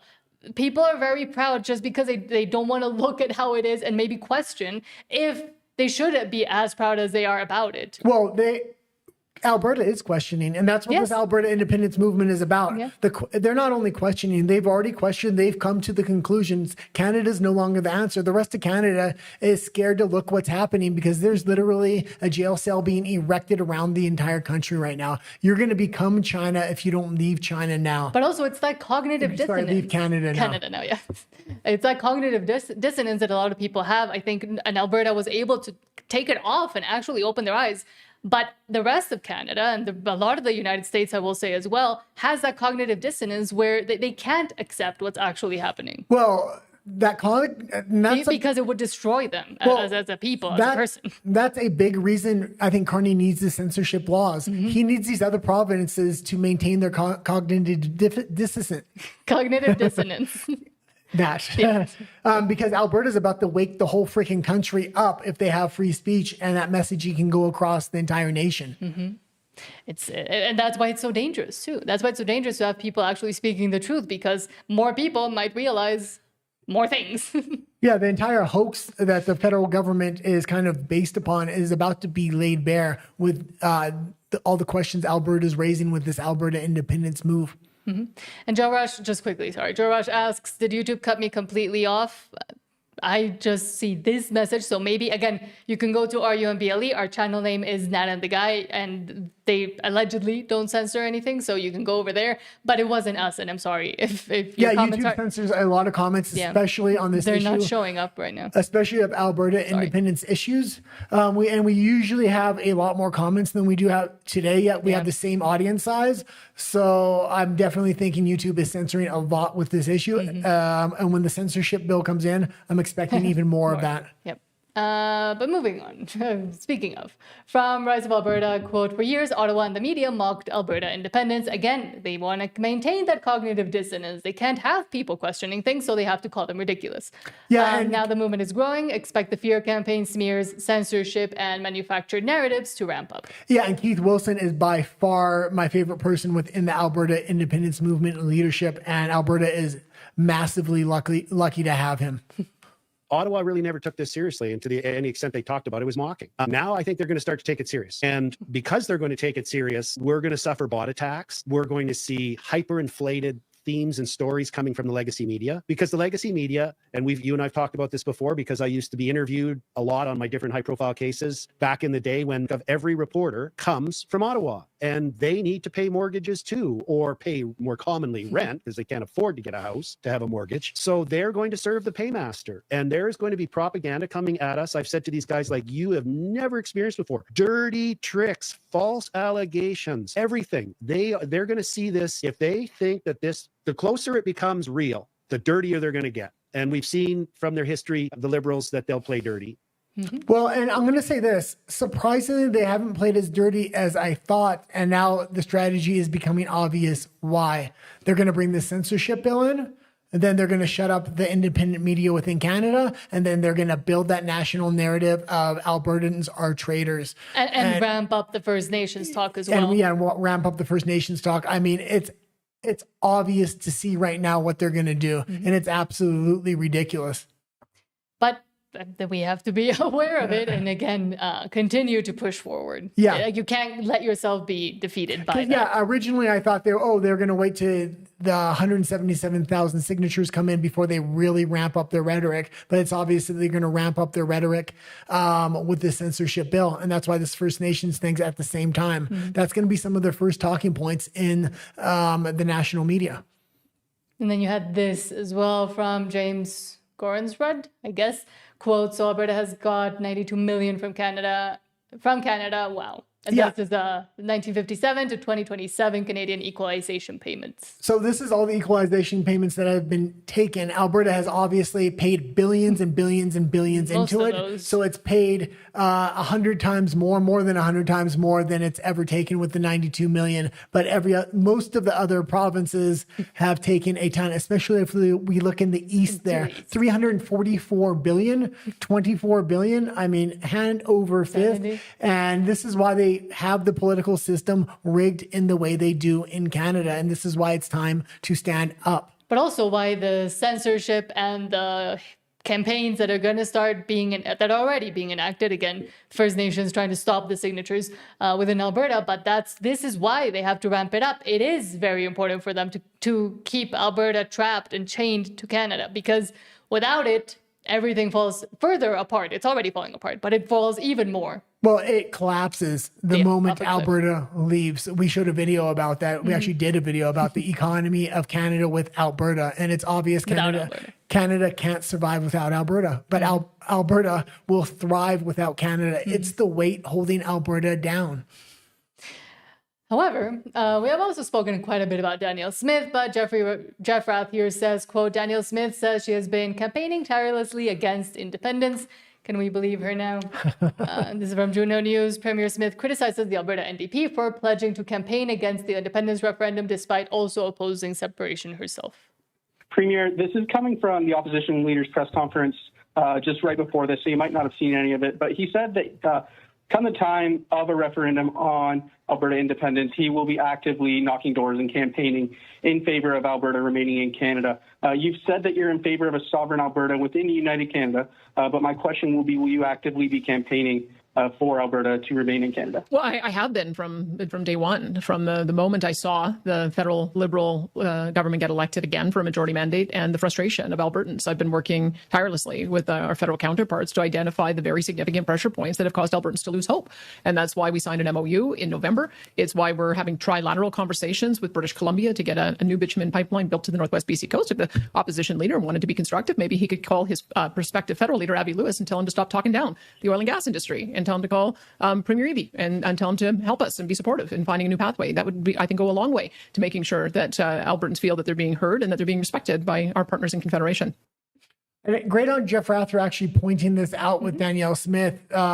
That being said, this is why it's so important to focus on the cultural issues here, to focus on the treatment for the last 50 years, to focus on how the political system is rigged against Western Canada. They have no answer for those. They do have an answer for the economy. Both Danielle Smith and Pierre Poilievre are saying, we have the answers. The only problem is the economy. We'll give you pipelines, we'll give you other deals, and that fixes everything. That does not fix everything. And I think you're going to see Mark Carney come in at the end if this thing gets close to a vote and try to give a lot of pipelines, natural resources contracts to fix the economic issues, but it goes far deeper than economics. And that's the thing. If you just focus on economics, it becomes, or they think it becomes very easy to fix that with the pipelines. And okay, well, maybe we'll change a little bit of the equalization payments, but that's not enough.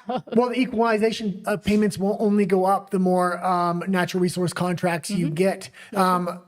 More oil contracts, more natural resource contracts benefits Canada more than it benefits Alberta. But if Alberta gains independence, it will have unlimited natural resource contracts and actually be able to exploit its natural resources to its full potential. Also, regarding Danielle Smith from Rise of Alberta, quote, an 8.25 billion oil sands mine expansion just got deferred near Fort McMurray, not because of Alberta independence, but because of Ottawa's failed policies on carbon pricing and regulations. Investors don't fear an independent Alberta. You don't need to play the clip. We've played this clip plenty of times. We've played it. I wanted to read the top. They fear a hostile environment in Ottawa. Yeah, just go back to the top there. Yeah, and again, it's not because the Alberta independence movement, the federal government is really trying to put all kinds of pressure on Alberta and stopping them from accessing their natural resources. And they're trying to put this blanket across Canada, and it's making it untenable for a lot of natural resource companies to invest not only in Alberta, but for the rest of Canada. The federal government is driving Canada into a ditch. Already COVID. It's just like further piling down into the But ditch. trying to make sure it stays there with all these legislations, restrictions, and policies. Then you had this post from Marty up north, but I didn't know what context Well, you after wanted this to one, give we'll it. read any comments if we have any comments. So Marty up north. if you have comments, write them now. So Marty up north said, what will finally make Canadians turn to violence?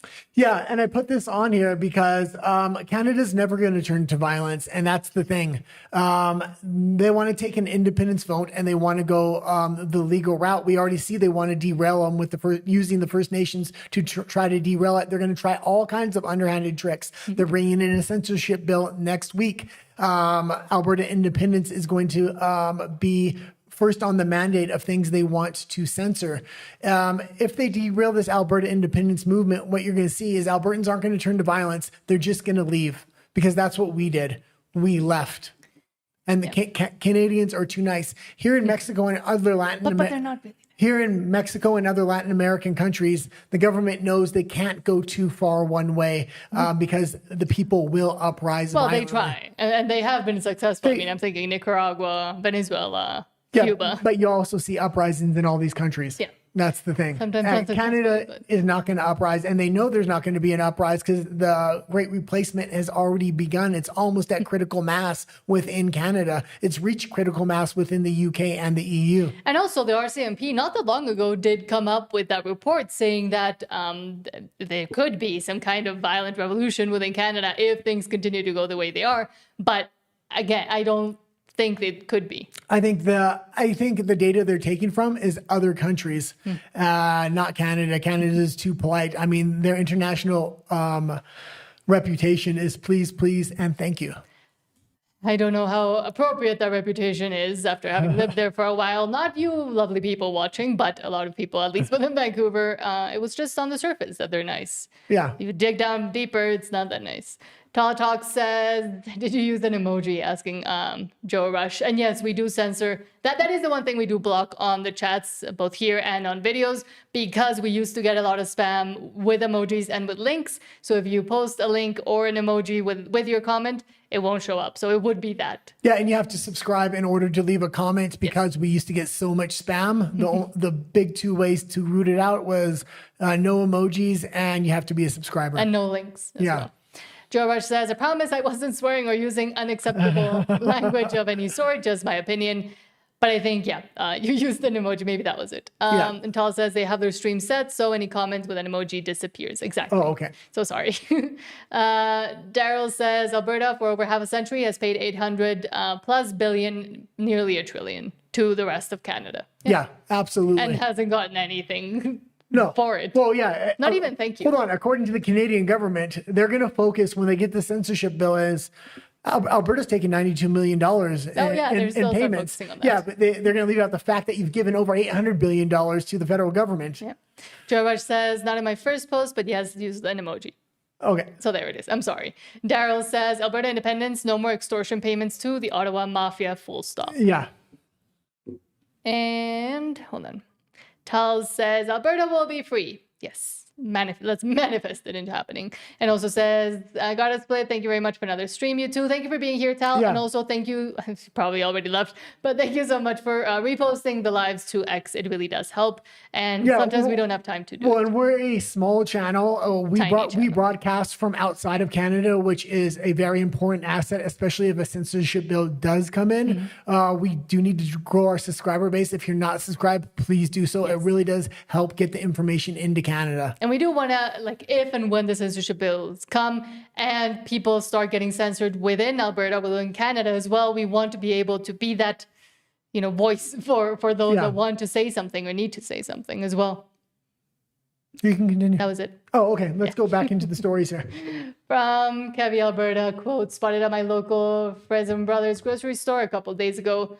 FYI, it started in 1955 in Hinton, and it's still family-owned and operated, Faith family. Yeah, this is absolutely fantastic to have. They're trying to put Made by Canada in all these provinces. Yeah, Made by Alberta. That's what you need to have on your store shelves. There's a huge difference, Made in Alberta compared to Made in Canada. Yeah. And we're going to go into this Made in Canada label. It's absolutely ridiculous what they're doing with meat. Number one, they're not having to label if it's fake meat. But number two, they're getting cattle from New Zealand, transporting it into Canada, grinding it up there, and then calling it Canadian meat. Craziness. Yep. They do that, similar things in the US too. From Marty up north, so buy local. From Marty up north, quote, he's leaving. From Marty up north says, well, Victoria says, when do we stop giving? A major financial agreement has just been signed between Canada and the Musqueam Indian Band. First Nation revenue sharing agreement signed for the Vancouver airport or the YVR airport. Again, it doesn't just stop at the most worrying part. It always gets even more worrying. And Marty says, Ottawa says this is part of advancing reconciliation and implementing UNDRIP with more negotiations still to come. And that is the thing. It's always, there's going to be more negotiations. Once the thing is set, once the legislation has been imposed, as we see with many other subjects, they will just continue to push it forward because once they get it in, then they can continue and actually use, for example, with this, in this case, this legislation for what it's meant to. Well, the system's absolutely rigged. Just like there's this green industrial complex, there's this First Nations industrial complex too, and it doesn't benefit most of the people of the bands, just the elites. That being said, the system's really rigged against any province, meaning what happens when you start giving billions of dollars in payments to First Nations and they have a specialty group and they get those payments from the natural resource sector. Let's say First Nations gets 100 billion and the federal government gets 300 billion, just for an example. The federal government has to use all that on infrastructure, hospital, stuff like that. So there's nothing kind of left. What happens with the First Nations tribes is that they can pay lawyers, other teams to consolidate more powers, lobbyists to change laws, to make sure they get even more payments, and get more benefits for themselves. Even if they have to buy land, once they buy that land, they can enact legislation to make sure any land that they do own is now has group rights upon it. But also be used by the federal government to achieve their goals as well. And then have those deals, but not with the entire tribe, just with those that are at the top and are able and have been making those decisions. Yeah, and we see that this is what the strategy is. The UN, the federal government, and the provincial government are working behind the scenes with the elites in the tribe, which is a very small group. And it's very easy to control a very small group. Very few little payments will go a long way. A few $1 billion, you have it. But again, it's very easy then to use a lot of that same oppressor-oppressed dichotomy that comes from the Marxism and the communism to say, oh, well, the rest of Canada feel bad because they've been oppressed, and this is what's going to justify everything we're going to do, implement, and legislate through First Nations, which again is using First Nations themselves. 95% of the land within British Columbia has a land claim by one tribe or another. I mean, there's going to be so many independent nations within BC. It's going to be crazy. And they don't call them traitors. But also from Jim McMurdy, quote, the feds have given land title worth 2.1 trillion to the Musqueam band, which numbers 1,350 members.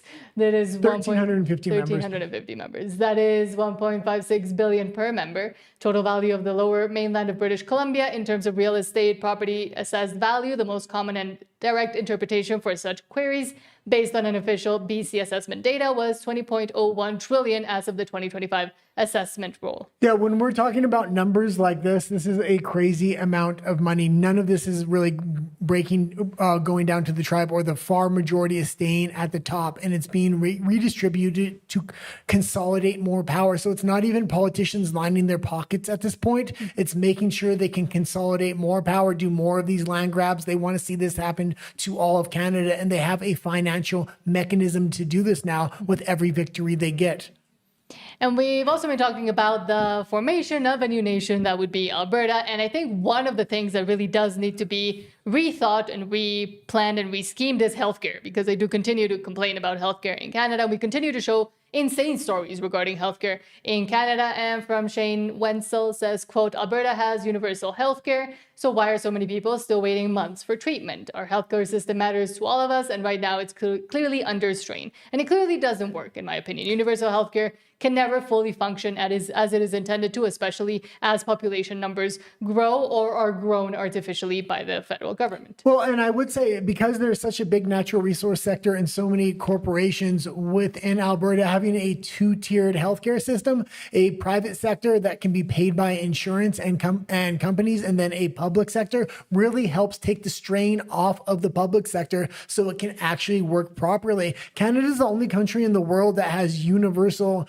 healthcare. It's only socialized medicine. Most have a two-tiered system because the private sector takes the relief off of the public sector so it can actually function. And this is why the Canadian healthcare system can't function.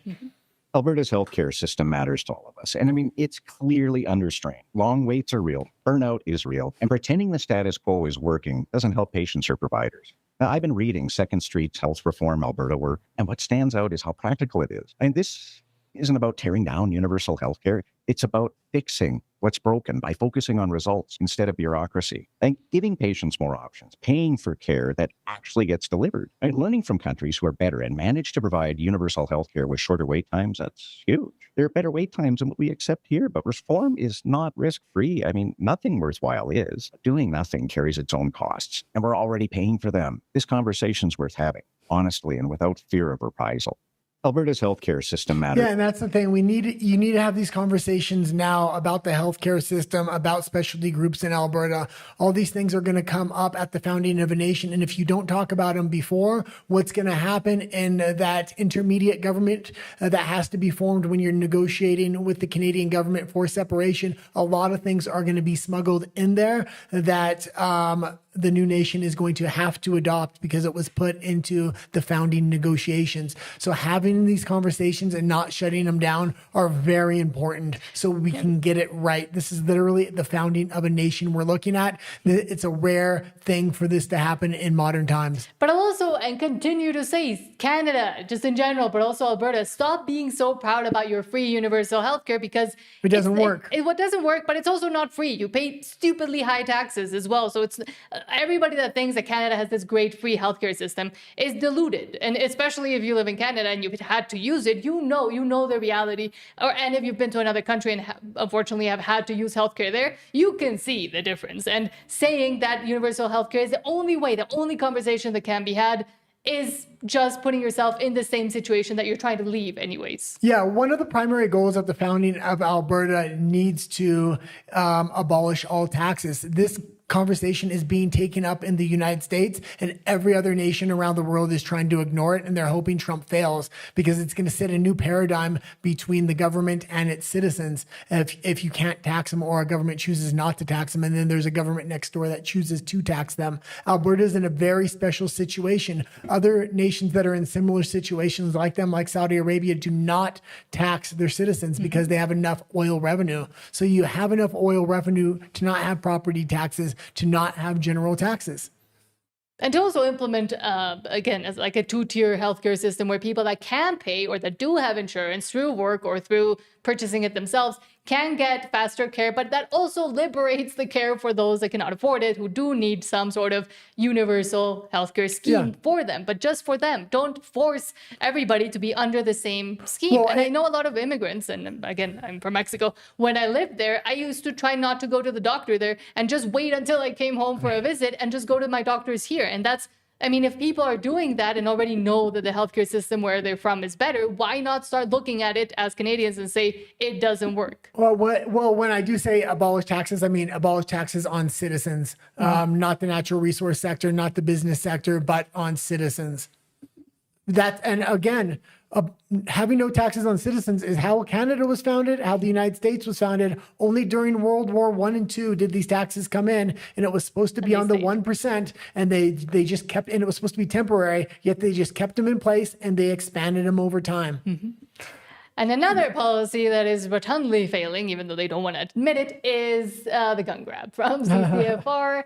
Quote, gun control bill C-21 failing as predicted. Much of what we do on gun policy in this country has no grounding in evidence and is all about ideology on the one hand and about electoral payoff and specific writings on the other, says Christian Leprecht, I guess. From CBC, are Canada's red flag gun laws working? No one can say. Yes, this was one of the big successes of independent media and citizens in Canada pushing against this gun grab. The problem you're going to have is next Friday, the censorship law looks like it's probably going to come in. This is going to be high on the priority list to censor anything about firearms rights. And then they're going to build a narrative through the mainstream media where it's going to be acceptable for them to use more force in individual provinces. And again, another thing that should be insane to any Canadian, they're trying to take guns away from lawful citizens, and yet they cannot go after the illegal guns. Well, that's insane. They're trying to disarm the civilian population that's extremely law-abiding, and they've shown that over time. Yet they want to disarm you. They're currently recruiting military members from foreign militaries like the CCP to come into the Canadian military. They have security agencies from China, which is just a cover for the CCP, to protect natural resource sites, and they're protecting those sites with illegal firearms. They're not going after the CCP. They're actually handing them weapons. And saying them, come in, help us. Once they recruit all these foreign military members into the Canadian military, they're going to come heavy-handed after these firearms of Canadian citizens. And also, gun owners themselves say that the liberal gun buyback has failed, also from CCFR. The liberal gun we played him on the last show as well. Yeah. He makes fantastic clips. So. Mm-hmm. The Liberal gun buyback program, the confiscation program, whatever you want to call it, has failed.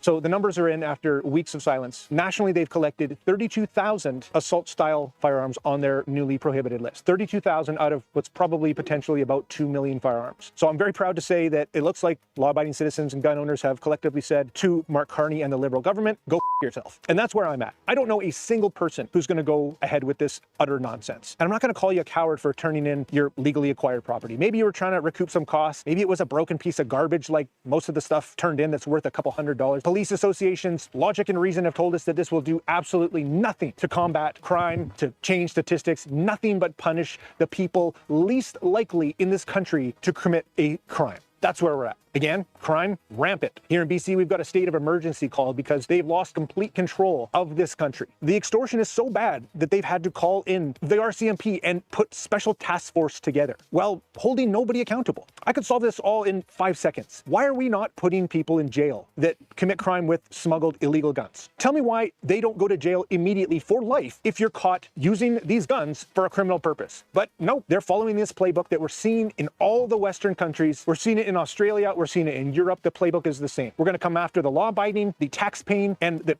just regular citizens, and we're going to let the immigrants and the criminals run free for no particular reason. So I'm calling on every single gun owner in this country, whether you support you can leave guns, it there. And I'm going to say this: the Canadian government keeps saying crime is out of control. We need more laws. We need more laws. We need censorship laws. We need these hate speech bills that are coming in next Friday. You don't need more laws. You need to enforce the ones that you do have. The reason you want more laws is you want to go after specific groups of people. And that's why you don't want to enforce laws blindly, equally across all provinces and all peoples. And again, it's also insane that, for example, and as he mentioned, they're not going after the actual criminals. They're not going after the organized groups of criminals that are already in Canada. There is a bunch of cartel members sitting in the port of Vancouver using it to transfer things from China all the way down to the US and the rest of Latin America as well. And nobody has any idea about that. And they've been there for years. And yet nobody can touch the subject. So, including firearms. That's why I related it to that one. I'm trying to look what the next story is so I can find it on my iPad here. From Rebel News, quote, former UCP or United Conservative Party candidate suing media outlets over defamation claim. Kaylin Ford, former candidate for the UCP in Alberta's 2019 provincial election, alleges media reports asserting she held white supremacist views were defamatory. Yeah, and I originally put this story in and I said, well, this is an important story because this is the narrative they're going to try to build against the Alberta independence movement in Alberta is white nationalists, white supremacists, Christian white nationalists, that they're already trying to build that narrative. The problem is, I would have thought they wouldn't be able to build that narrative, but now they're bringing in the censorship law. They're going to be able to build whatever narrative they want once this thing passes. And it looks like there's no stopping it. That's the big issue here. So I was very happy to see that article when I first seen it. Mm-hmm. And then the next day it was just absolutely crushed with the news of the censorship bill that's coming in. And to use that narrative, because again, it is about the hate everything, whatever they determine and deem to be hate speech and hateful rhetoric, they're going to be able to decide that, whoever is speaking about Alberta independence is an XYZ, therefore we can go after them. Well, the mainstream media is going to be able to call people white supremacists, and then if that person says back, well, that's fake news, it's going to be hate speech to call mainstream media fake news. It builds an unlimited reservoir for the federal government to build these narratives. Mm-hmm. And it's going to take a while to find workarounds. And the Alberta independence movement has to be the first thing that federal government's going to be looking at, which is going to be an issue. We've also spoken about the Alberta NDP quite a bit lately. From Alberta Proud Dad, quote, it's easy to be the Alberta NDP, promise the world and never explain how you're going to pay for it. Very similar to how a lot of other Liberals function. And he says, I stand with Premier Daniel Smith. Alberta's NDP have this to say: cut the bullshit and call the election. Meet Rocky Pancholi. She's going to be the next leader of the NDP once the NDP party ousts Nenshi, and blame it on health when it's actually about the Calgary water main crisis and how he couldn't lead Calgary and fix the infrastructure and a bunch of shady deals. But that's besides the point. We can't go to an election. Will they call call an election today and let Albertans decide? Yeah. You want to know why? Because you don't have any solutions, NDP. You see, where does the money come from? That's what I would like to know. Where are you guys getting the money for all these things that you are chastising Danielle Smith for? Because we've recently just seen that property taxes had to increase in order to get schools and classroom complexities and all the things that the teachers wanted that you pushed for and said Danielle Smith is a terrible government for not giving it to them. Danielle Smith is very bad with money, and it shouldn't be teachers, parents, and students who pay the price for the fact that she doesn't know how to budget. So where does the money come from? You're going to go into an election and say you're going to do this, this, this, this, and this. And like the typical socialist party, you're never going to tell anybody where the money comes from until you're elected, which will never happen in Alberta. If an election was held today, I'll just tell you we'd win an election today. And people have to dig into their wallets even deeper to afford things because socialism runs out of other people's money. That's what happens.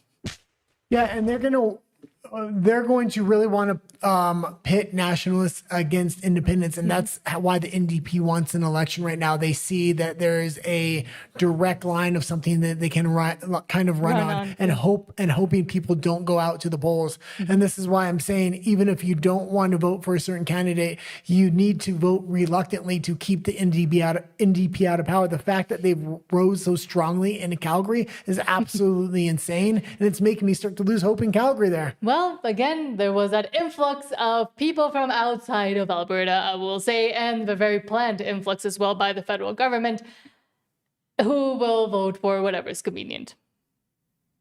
Which is the NDP. But again, and they complain about the whole Danielle Smith is saying that they have to increase the deficit, the budget, and therefore increase the deficit because of schools and because of there's more students now. Well, whose fault was that? Well, I'll give Danielle Smith some credit here. I've been very hard on her for running a deficit during the same year there's an independence vote. The main reason I'm hard on her is because there is an independence vote on the same year. That's my big gripe with it. Not that she necessarily ran a little bit of a deficit. It looks like there may not be a deficit with the oil revenues, but there is a huge influx of people, and they do need to actually build hospitals, build schools. When the NDP ran those deficits, there was no need for a lot of that stuff. They just ran the deficit.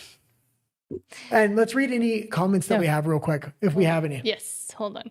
Oh, we do. Okay. Daryl says armed Chinese soldiers militia are in the Alberta oil sands carrying banned firearms. Exactly. They're in British Columbia as well. And I'm going to tell you this. I used to work in the underground mining industry, and the Chinese government has bought up most of the mining companies in Canada. And they're just shell companies now, meaning it's all Chinese owned and run, but they like to keep the Canadian name on it, especially when they bring those companies into South and Central America. But they were lobbying the federal government to create new laws so they can bring in Chinese foreign workers, put them in these foreign mines, undermine the union workers that have been working in there for generations.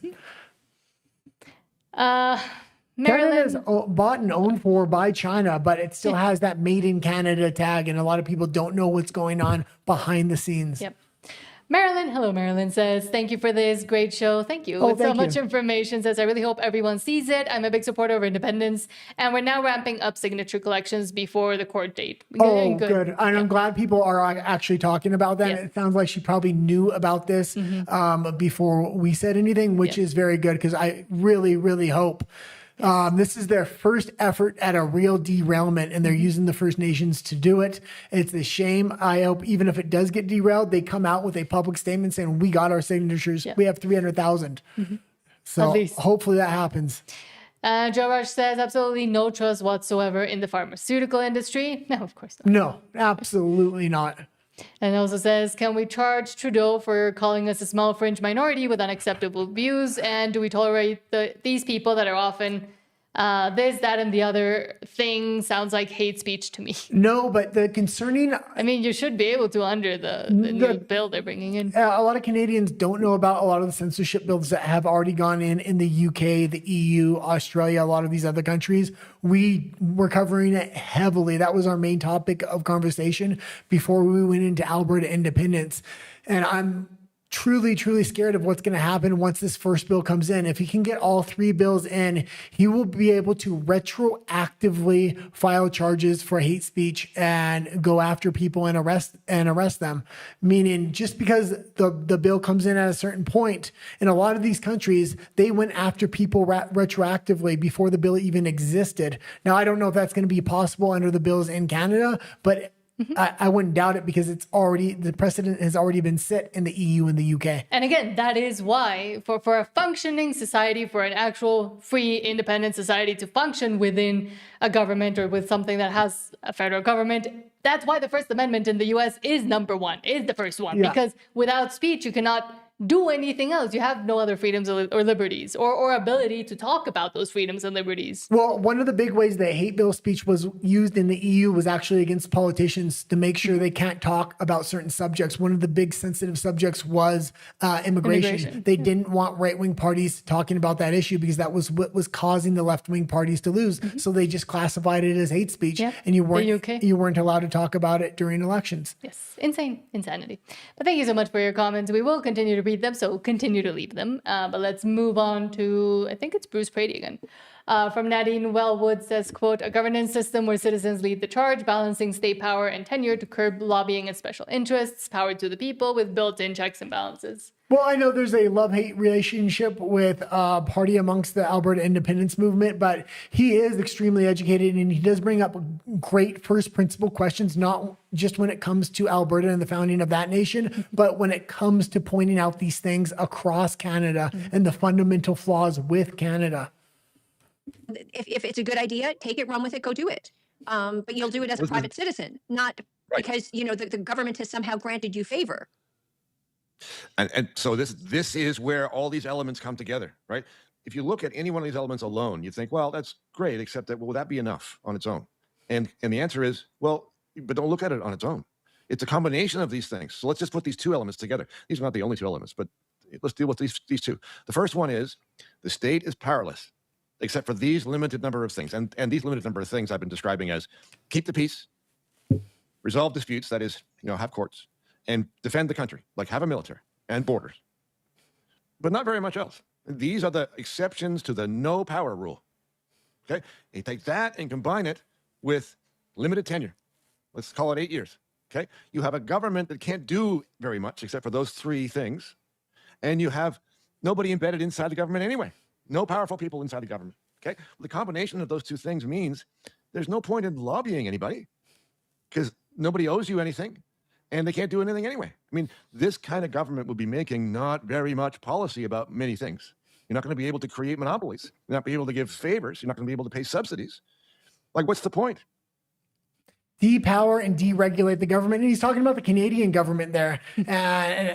But the Canadian government's never going to fix this itself. We know that. They've consolidated power control and they absolutely love the managerial state. But at the founding of Alberta, these are the kind of fundamental questions you need to ask. What are the duties of a government? And the more you expand those duties, the more power you give them, which you're going to start building in more and more corruption and regulation. So really giving government a very, very limited scope of what they're allowed and not allowed to do. About Bill Party, but I forgot. Okay, move on. From Albertarian says, quote, band chiefs in Alberta attempting to disrupt the independence movement. How about looking after your own? 2015 Liberals promised to end boil water advisories on reserves in 2021. 2021 promise broken, deadline moved to 2025. And to the band chiefs, anything to say? From CBC News, Hajdu hopes long-term boil water advisories lifted by 2025. End of Liberal NDP deal. Yeah, they promised to do all these things for First Nations. What they did was giving out billions of dollars of handouts through the mass grave hoax. And there was literally hundreds of billions of dollars given out before Trudeau's election. They were making buyouts. That money did not make it down to tribal members. It went into the tribal elites' pockets, and then it went back into different federal government's coffers. It was the back door they needed to finance that election. It's absolutely ridiculous how the elites within Canada and the elites within the First Nations are working in hand to absolutely destroy Canada and try to derail the Alberta independence movement. This is their first move on the chessboard, and they're using First Nations to do it. They want to drive multiple wedges here and build multiple narratives through this. Yes. Speaking of narratives, and at least one a little bit defeated, from Aaron Gunn, quote, Liberal government caves to pressure and finally agrees to deny Brookfield Asset Management, Carney's little company, their permit to send Canadian hydroelectricity to the United States with almost no benefit to the people who live here. An important victory, yes, but the fight is just beginning. And again, more and more things have been coming out about Carney's Brookfield Asset Management and what he's actually using it for and what he's actually using Canada for his company. But well, and I think this is kind of the future. He uses social media a lot for his documentaries as well, so he can really bridge the gap between politicians, government, and your average citizen to kind of inform people what's actually going on. We profiled Andrew Lawton earlier. It's the same thing. I think you're going to see more and more of this as time goes on, and I think it's a thorn in the nail of traditional politics. And that's why censorship and censoring people that are doing that is very important for the federal government not to lose its power. A rare victory for taxpayers and common sense. Last night, I was informed that the Liberal cabinet buckled under pressure from myself, the local First Nation, and really the people of Powell River in this country. And finally, after nearly 3 months, accepted the recommendation from Canada's energy regulator to reject the electricity export permit request from Brookfield Renewables to send Canadian hydroelectricity out of Powell River to the United States with almost no benefits to the people who live here. And this comes after weeks and months of bringing this up. We brought it up 4 times in the House of Commons. We introduced a parliamentary petition with thousands of signatures. We wrote a letter to Canada's energy regulator. And this is really a historic decision, because this is the first time in Canadian history that Canada's energy regulator has rejected an electricity export permit request, and the credit has to go to everybody who spoke out, who wrote letters, who shared this on social media, and just created so much pressure on the government. But while this is an important step, this is an important victory, it is not the end of our fight, because what happens now is it goes to what's known as a full licensing process, which allows Canada's energy regulator to hold public hearings, to conduct further investigation, and also impose conditions on an eventual electricity export, such as supplying local needs first or providing greater benefit to the local community. And my first step in continuing this fight as a local member of parliament is to demand that Canada's energy regulator, at the earliest possible opportunity, holds public hearings in the city of Powell River so that people of Powell River can have their voice heard and have their say. This is an important local resource. These dams were built over 100 years ago. You can leave it there. And that is an important victory, but it brings up a bigger question. Brookfield Asset Management used to be one of the biggest companies in Canada. Just before the last election, it's now a U.S. company where its headquarters is in the U.S. And we see the coalition behind the scenes between Mark Carney and Brookfield Asset Management. It's what's going on, whether it's the LNG coming from Australia when they should be buying it from Alberta, or any other number of things, this article just being one of them. Brookfield Asset Management should not be allowed to do business within Canada anymore. They've shown their true colors and how corrupt they are and what they're willing to do behind the scenes with the federal government. And the conflict of interest too, that nobody wants to mention, and they try to obscure every time someone brings it up. Yeah, people want to say Carney, Carney, Carney. You not only need to go after Mark Carney, you need to go after Brookfield Asset Management if you really want to get to Carney. There's going to be some real repercussions if there was legislation passed in Canada to ban Brookfield from ever doing business again in Canada. And yet they try to continue to disarm their citizens. Well, and one of the big reasons Brookfield is so dangerous is they're prioritizing international countries and other countries before they are prioritizing Canada itself. On purpose. But as I was saying, and they continue to try to disarm their citizens. I'm guessing you put this up because you get similar ones from Tom Maven. Quote, today brought another email from the Royal Canadian Mounted Police. The message is blunt, comply or become a criminal, saying this email serves as a reminder that these prohibited firearms must be disposed of by the end of the amnesty orders. These amnesty orders end on October 30th, 2026. After this date, you will be in illegal possession of these prohibited firearms. Yeah, they're about to make a lot of people felons within Canada and criminals that aren't criminals. These are law-abiding citizens. It's the federal government that's overstepping their bounds. While the criminals run rampant. And again, the damn shame of what's happening, and I keep bringing it up, but it's going to be so crucially important, and you're going to see things change overnight in Canada when the censorship bill comes in. This is another one of those issues that they really need that censorship bill to build the narrative they need so they can use increased force against law-abiding citizens. And there are still crazies out there, as exemplified by this. And you only need to play the very beginning where he shows this clip, but this guy was absolutely nuts. From Alberta Proud Dad telling him that therapy does exist if he needs to get some. And showing and shaming people like this is extremely important, especially going forward with the Alberta independence movement. But if you try to shame somebody like this after the censorship bill comes into effect, they're going to say that's hate speech on my part. I guess I'm not going back to Canada.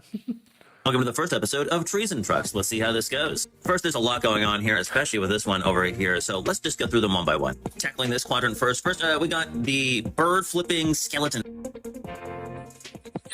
You know they have therapy, right? You can leave it there. And it's crazy that this is only the beginning when they're going to ramp this stuff up against Alberta independence movement individuals. And you will continue to see also the crazies and the people that are completely ideologically captured also ramp up their insanity and ramp up their calls of traitors and white supremacists, and you're a white Christian nationalist that wants to... They come up with insane things sometimes. Well, there's going to be no more memes. There's going to be no more F Trudeau flags. F Carney flags is the new thing. That's going to be completely outlawed in Canada with this new censorship bill. Yeah, which they did try to do also during the truckers' convoy, which is when they came up with those. They don't like the images that come out with that. It sits a narrative. They're going to be able to sit narratives in so many ways. They're going to be able to take pictures of protests and then report on that protest in an opposite way of which it's actually conducted. Yeah. So, but also regarding the firearms buyback from CCFR and PJ the Belt says, quote, property rights are eroding rapidly in Canada. We're losing property rights faster than you realize. It starts with firearm rights. They'll start with guns tomorrow, your house title, which already is happening in Vancouver. And PJ the Belt is one of the best content creators firmly in the camp of Alberta independence, and he's been there for a long time now. So if you don't know who he is, check him out. I actually didn't know who he was till I started researching content creators, and I got more in depth into the Alberta independence movement. We profiled him on a video of content creators that support Alberta independence. And he has also come out to say in the past few days that his YouTube channel and himself are also starting to get censored and things not being able to be shown to most of his audience. So it is starting, and we're also feeling it, I think, here on this channel. Well, and he is a much bigger channel than we are. I think he has around 70 or 80,000 subscribers. So the censorship's going to start with these bigger channels. Mm-hmm. Property rights are eroding rapidly in this country. We're losing our property rights faster than we can even realize. Today starts with firearms rights, right? It starts with taking your guns. Pause it for a second. And he's going to go into firearms rights here, but property rights are literally eroding. Private property of land is eroding within Canada, and they're doing it through First Nations. One of the things that bothers me the most is that pretty much everyone opposes the program. Pretty much everyone that has anything to do with public safety, including a majority, an overwhelming majority of police services all across the country, have stated that they have very little concern when it comes to lawful gun owners. An overwhelming majority of police associations in Ontario, in Quebec, in the East Coast, the Maritimes, Alberta and Saskatchewan, even British Columbia, they've all said, look, we're not worried about lawful gun owners. In Toronto, we're seeing that 85% of the firearms that are seized, and we seized 600 this past year, are from the U.S. We completely feel that the current gun ban buyback program has zero impact on crime in the city of Toronto, that it focuses on legal gun owners and not on the criminals committing offenses. We should be pursuing criminals. We should be employing our resources that we have, which were a lot of police services are already understaffed and overworked. We should be employing that to go after criminals. Why is it that they're not tightening the border? Because the majority of guns that are used for committing crimes are illegal guns, unregistered weapons, handguns that are smuggled across our southern border with the United States. So instead of doing the logical thing and deciding, you know what, we're going to double down on enforcing border protection and cracking down on illegal smuggling of firearms from the United States, no, we're not going to do that. We're going to go after the most vetted, heavily trained, lawful firearms owners. And that is what they're doing. And they're now... Okay, when you put it that way, it doesn't make sense. But then if you think about it a little bit more and you look at it from the perspective of they're trying to disarm the citizenry, well, yes, then they would go after the most law-abiding, the ones that have the most training, the ones that have the most respect for the use of those firearms because the government doesn't want them to be armed. They're going to be coming after Alberta because, you know, the federal government has to be thinking if we don't let this thing go to a vote, meaning if there's too much momentum behind the Alberta independence movement, which it looks like there's more support behind remind it that any time in history, and this thing has been going on for 100 years since 1905, it looks like it could really happen. The federal government is going to try to do something illegal and derail this thing and just say, no, you're not having the vote. It's not acceptable. And when they do that, they know there's a potential for an uprising there. So they're going to want to disarm Alberta. They're going to let this Alberta independence thing go on for a certain amount of time, but it's not going to surprise me if they come in heavy-handedly with a gun grab before they try to shut it down. But now we'll read your comments and then go to more stuff. Yeah. From Joe Raj says, will you ever see my messages that got censored? They did censor another one of my messages with no emojis, LOL. Maybe sometimes when I think for lives, they don't show them to me. I think I can go into them within the our YouTube thing and see some of the ones that were held back because of emojis, for example, but not for lives. So again, if you do want to write them, even with emojis, you can go over to RUMBLE and write them there. Our channel name there is Nat and the Guy. Yeah. And it looks like the same as this channel. And if you do go over there, subscribe, because it's really hard to grow an audience on Rumble. It doesn't have the same kind of algorithm. It just doesn't push content creators out. But that is the alternative platform we chose in case the channel gets canceled, in case there's censorship, anything like that. Rumble has a true proven track record of standing up for freedom of speech. So it's rumble.com/Nat and the Guy or rumble.com/NATANDTHEGUY. Yeah.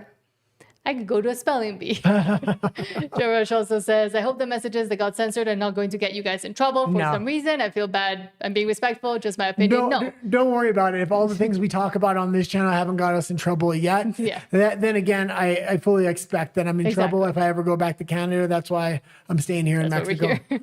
Especially after these censorship laws. But every single thing we talk about every single day is going to be a criminal offense in Canada. And especially because if we start getting censored because of that, I want to say it even more. Yeah. Like it just makes me want to say the opinions even further. So no, don't worry about it. But thank you for the concern. Joe Rush also says they will destroy the internet. Nobody will use the internet out of fear of going to jail for their opinion. I will be in jail already for whatever was censored. LMFAO. Yeah, there's currently there's currently new technologies people are looking into for alternative internets because there's so much censorship. And I'm not talking about the dark web here. I'm talking about new types of devices that will be able to talk and give limited bandwidth to share news media and stuff like that. So it's not quite developed yet, but the technology is there to share. So it's going to be interesting as more and more censorship comes out. That's going to be a necessity. And I think it's going to be developed a lot more. And for some reason, from Escape from Canada, this one's not showing up, but I will read it out because this one did come in. Says President Trump goes after countries taking away freedom of speech for their people. Canada allowing Chinese and other military, because I did have to censor that one, other military and all this, no freedom of speech. How long before the USA does come for Canada? Well, it's taken its time, but Carney's erecting the cell right now. And the question is, can he propagandize the people of Canada enough so they don't recognize it and they welcome the imprisonment? You own nothing. You will be happy and you will live in a jail called Canada. Alberta has an opportunity to get out of that.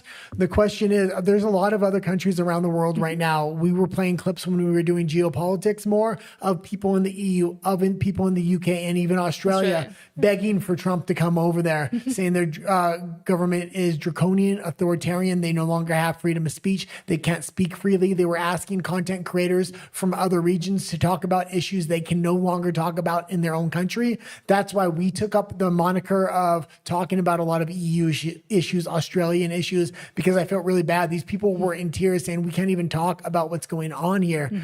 So how are we going to get awareness of what's going? And the same thing looks like it's coming to Canada next Friday. It's just a matter of further, because there's already a bunch of them implemented within Canada anyway. But it's a question of how heavy-handed is Mark Carney going to implement this in the beginning with Trump sitting right there. I mean, Trump has called out other countries for censorship laws, but this being right next door, he might actually take action. And he has something like the North American Free Trade Agreement to hold over their heads.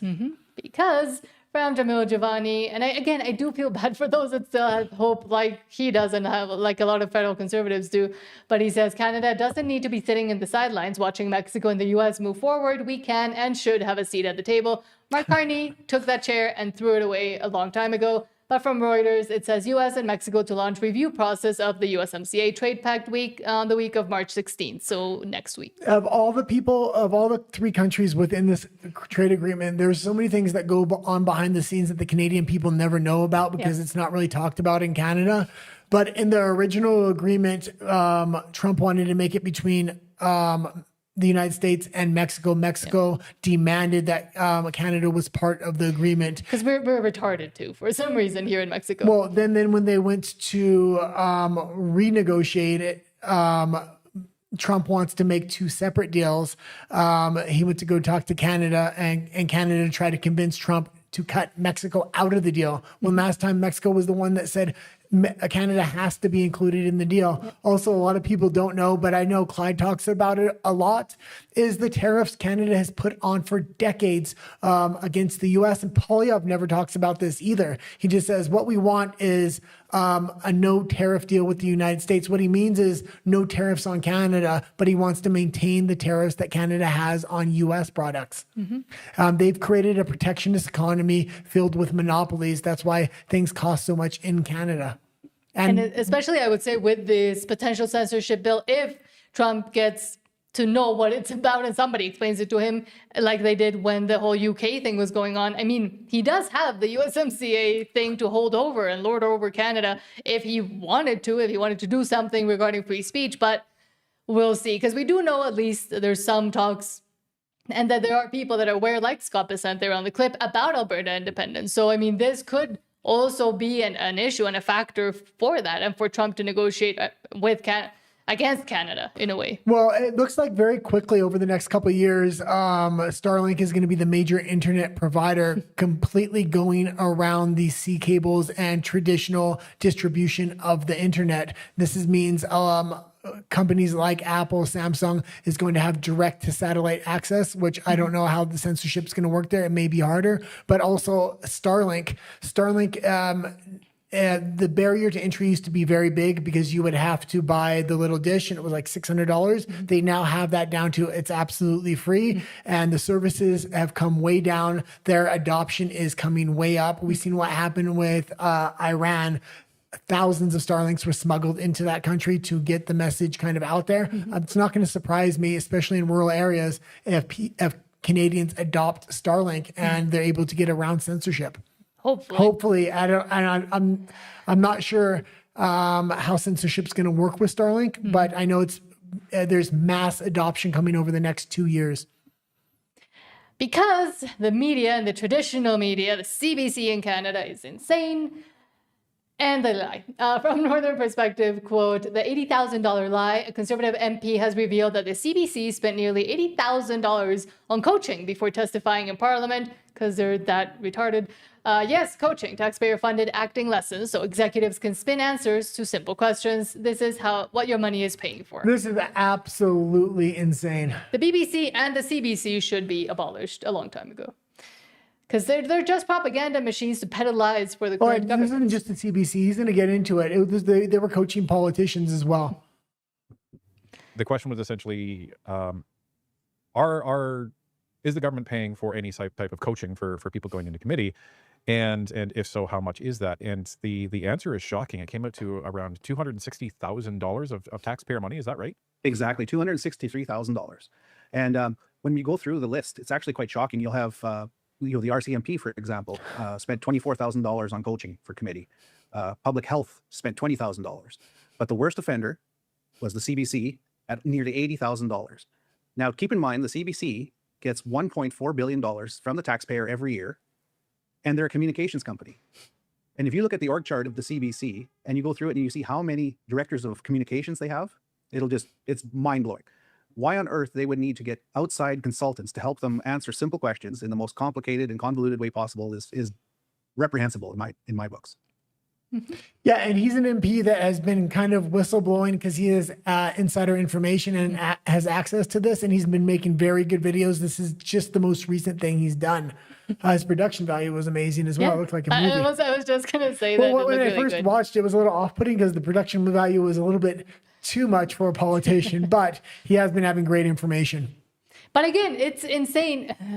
It's insane that Canadians pay retarded amounts of tax, just in general for anything. And then the quality of life and that the institutions that they're paying those taxes for do these kinds of things and need to do these kinds of things to maintain both the status quo, but also the lies for the federal government so the people have no idea what's going on in their country. That is why independent media is so important. And again, I will continue to say, especially for Alberta independence, but for Canadians that are fed up in general, is why independent journalists, content creators outside of Canada that could still be able to point out all of these retardations, sorry, I will say that, are so important and are so important to also support. And this is why we also profile a lot of the other content creators trying to do the same. There's something I just thought about, and I thought about this when I moved to Mexico, because we went to CPAC in Mexico, and we talked to a lot of young kids there, and they want change, but they're scared to talk about it because of cartel violence. And when Just violence in general. When that original situation came up, I said, in Mexico, online anonymity is going to be crucially important if there wants to be a political change here. So you don't have to fear retribution on your family or on yourself from cartels. But I think that same strain of thinking is going to be very important in Canada come next Friday. Content creators will be able to create content without their face anonymously to speak up against the government to get information out that would be classified as hate speech. Unfortunately, a lot of the governments in general have been able in the UK, for example, to go after those that think that they have anonymity online, but they don't really, because internet service providers have been forced to provide information and cell phone companies. There is a way around a lot of this stuff. Starlink? So, no, not just Starlink, VPNs. They can get around VPNs. No, there's a lot of new technologies right now that can build in anonymity. And I know in social media spaces, because there has been such a rise of AI, people like authentic content creators, but it might be necessary for people to not put their image on the screen and their real identities once censorship comes into Canada. Especially speaking about these kinds of things. Well, yeah, and especially because we have an international program, meaning we're based out of Mexico. We fled Canada already. Well, we can have guests on our show and hide their identity so they can still speak up. So if censorship does come heavy into Canada, we welcome anybody that does want to interview or speak up. Speak up, yeah. Also, from Table Salt, Canada to grant 33,000 temporary foreign workers permanent resident status, granting them healthcare coverage as if the infrastructure and the ability to do so is there, a path to citizenship, and the right to vote. Well, because they need them. There's going to be a snap election coming up. I'm sure of it. Once the censorship bill passes, they're going to start approving these visas and permanent workers for citizenship, so they have a whole new voting block. Meanwhile, I, who pay taxes for more than 13 years and studied there and worked in multiple jobs, different jobs within Canada, I'm still fighting for citizenship, and maybe probably won't get it. I don't think you want I won't get it. So no, I know, but it's 13 years. It's one more reason why those 13 years were wasted, a complete waste of time. But also from Mario Celaya, I always say it like that. I don't know if he has some sort of Spanish background, but his name sounds very Spanish. I always thought he looked Asian, but now that I see his name, it looks Spanish. Yeah. Maybe Peruvian, maybe, because there was a big influx of Asian people into Peru. Who knows? If somebody knows, let us know in the comments. If not, I'll try to ask him, because I'd love to interview him. Says, quote, Carney does not rule out military participation in the Middle East conflict. 96 hours with 4 different positions. Flip-flop, King Carney doesn't even know what Carney is going to do on any given day. So yesterday we profiled this story, and I put it in here again because now there's a new development. He has a 4th position now. They've had 4 different positions in 96 hours. Well, it's because all his different bosses, either the CCP or elsewhere, keep telling him different things. Well, no, and he's giving different statements in different countries because he was on his tour. So he wants to give the appropriate statement for the appropriate region, which is ridiculous. ridiculous. This is not how you govern. And I called Pierre Poilievre out about this a little bit. He takes a position once it's safe, but at least he takes a solitary position for the most part. Yeah. And if he does switch positions, he'll say why he switched that position. Carney, on the other hand, will take 4 positions at the same time. Let's watch And when somebody Schizo calls Carney. them out on it, he'll say, well, no, I didn't. I said this actually. Schizo Carney, yes. As this is massive and breaking news, Mark Carney will not rule out military participation in the Middle East conflict. And this is from the Carney Watch Bulletin, and it's very accurate where it says 4 days, 4 positions, 1 prime minister. On February 28th, he gave the full endorsement of U.S. airstrikes. A few days later, March 2nd, liberal support. And again, this is from his website that he created. It's the Carney Watch website, which I think is going to become more important, especially if an election comes. But if there's censorship, they may take this website down. Order polling showed that they opposed it. So then he flipped. He backstabbed the United States, Iranians, and his position completely flipped.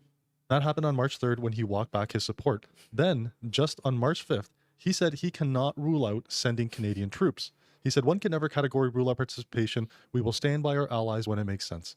Now, a defense expert from Carleton University said Carney has realized Americans don't really know what they're doing and wants to distance himself from it. Canada may not want to be associated with heaps of war crimes. It might also be that Carney is looking around at the reactions to his first statement that airstrikes were very unpopular in Canada, which is actually untrue. It was unpopular among Liberal voters who are opposed to it by 69%. Conservative voters in Canada are in favor of it by 64%. So it's not all of Canada, it's his voters.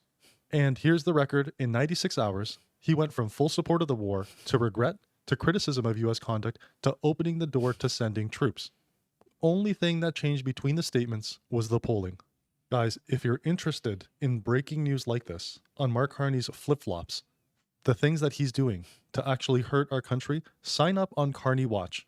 Carney Watch will send you emails, and make sure you check your spam because it's a brand new website, brand new domain. A lot of the emails are getting stuck there. So check it out if you've already signed up. Okay, and that's pretty good. And I did, I called Poilievre out on our most recent video, and I said, he takes a position once it's safe, but this became popular during the Trudeau administration where he spent millions of dollars on polling on a weekly and monthly basis to make sure he knew what position was safe, not safe to take, what kind of narrative he wanted to put out in the mainstream media so he could eventually take the safe position. Poilievre doesn't necessarily have control over mainstream media, but he does watch polling, and he will only take a position once it is safe. And exactly, it's not just Carney that's been doing this. It was Justin Trudeau. And unfortunately, it does seem like it's a tactic of all the politicians right now, at least the federal ones, of that schizophrenic mindset of just moving around with the polling just for their voters, not polling in general. Carney's the worst of it, though, Yes. especially with 4 statements within 96 hours. And regardless It's crazy. of what you think about the potential of war, what's happening in Iran, it's insane that the leader of Canada has taken such different positions, implicating and implying such different things regarding its strongest ally that it wants to distance itself from, and that is just poking the bear more and more and more. Well, take no statement and just wait for a few days and then make one strong statement one time. How his polling numbers are as high as they are is just absolutely It's either insane. immigration or manufactured. One of those two. I don't think it's manufactured at this point. I really think and the lemmings. he's with gonna, cognitive I think he's going to dissonance. get a majority government, and this is going to be a big issue. The cognitively dissonated lemmings of Canada. Okay, let's keep going. Oh, do we have any comments? Yes. Okay, let's go into comments. Okay, because we almost have to go. Because I do have a show in Spanish after this one Well, in our Spanish channel. Do a couple more stories. Man, we missed like 90% of the stories. That always happens. But at least we covered Alberta, which is the most important one. Yeah. Well, okay. Escape from Canada says, we have lived in Mexico now for 4 years. Oh, where? Oh, fantastic. If you can tell, if you want to tell us, you don't have to tell us. But due to not having enough income, we have to go back to Canada, and I'm scared to go back. Well, that's unfortunate, but I don't know how much better it might be there That's absolutely unfortunate. regarding income. Yeah, when we left, we had to save for about 4 years. And we also tried to figure out careers where we would be able to maybe make a little bit of money. But we had you had 4 jobs at once at one point. I had about 2 to 3, constantly throughout those 4 years. We had to just continue churning to be able to say, okay, we can we can now leave comfortably with no plan over here. Most of the people that want to leave the country are actually blue collar workers and stuff like that. Like I was blue collar most of my life.